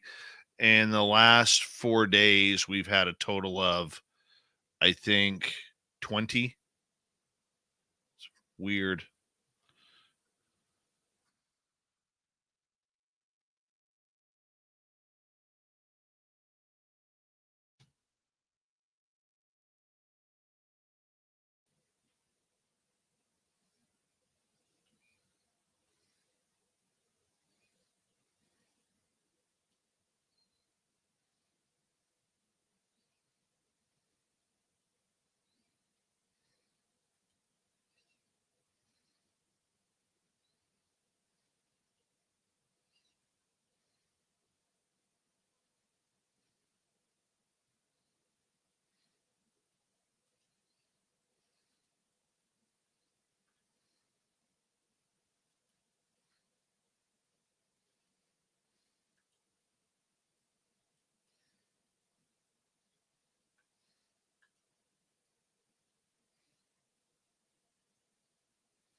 There we go. Let's try that.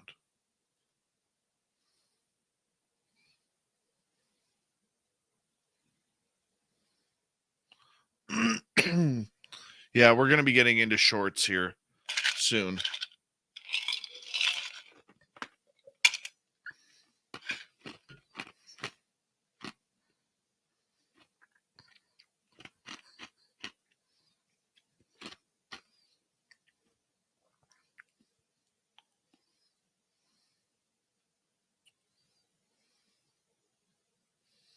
The short videos that you can see on YouTube.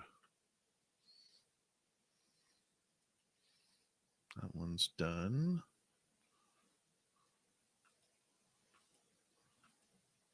And then let's see how that worked. Sent successfully. All right.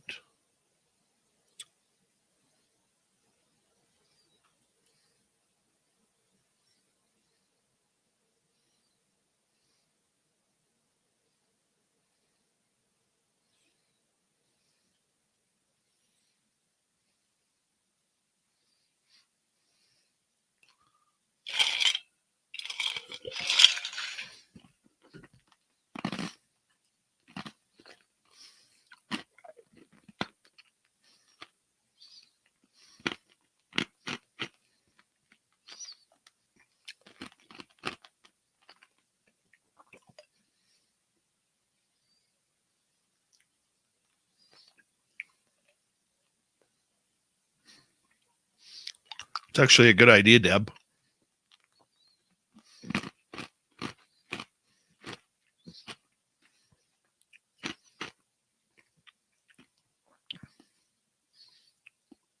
Just got to be some funny shit in the chat room in order to take care of that.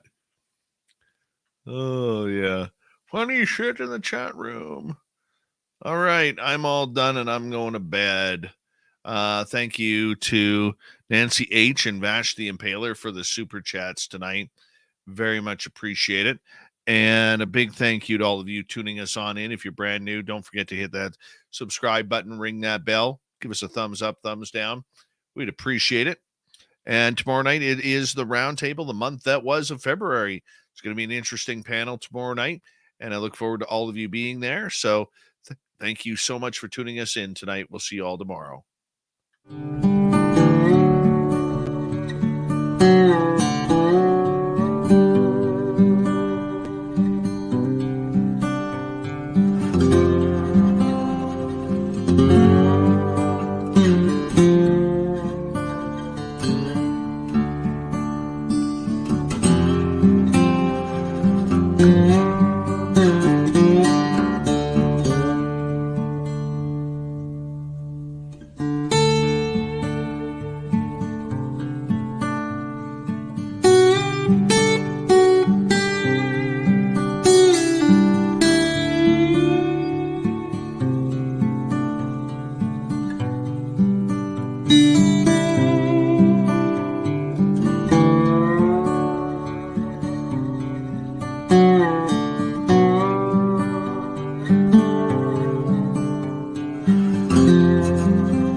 Stay healthy, my friend. You too. You need bail money, give me a call. Always, Dad. Take care. You too.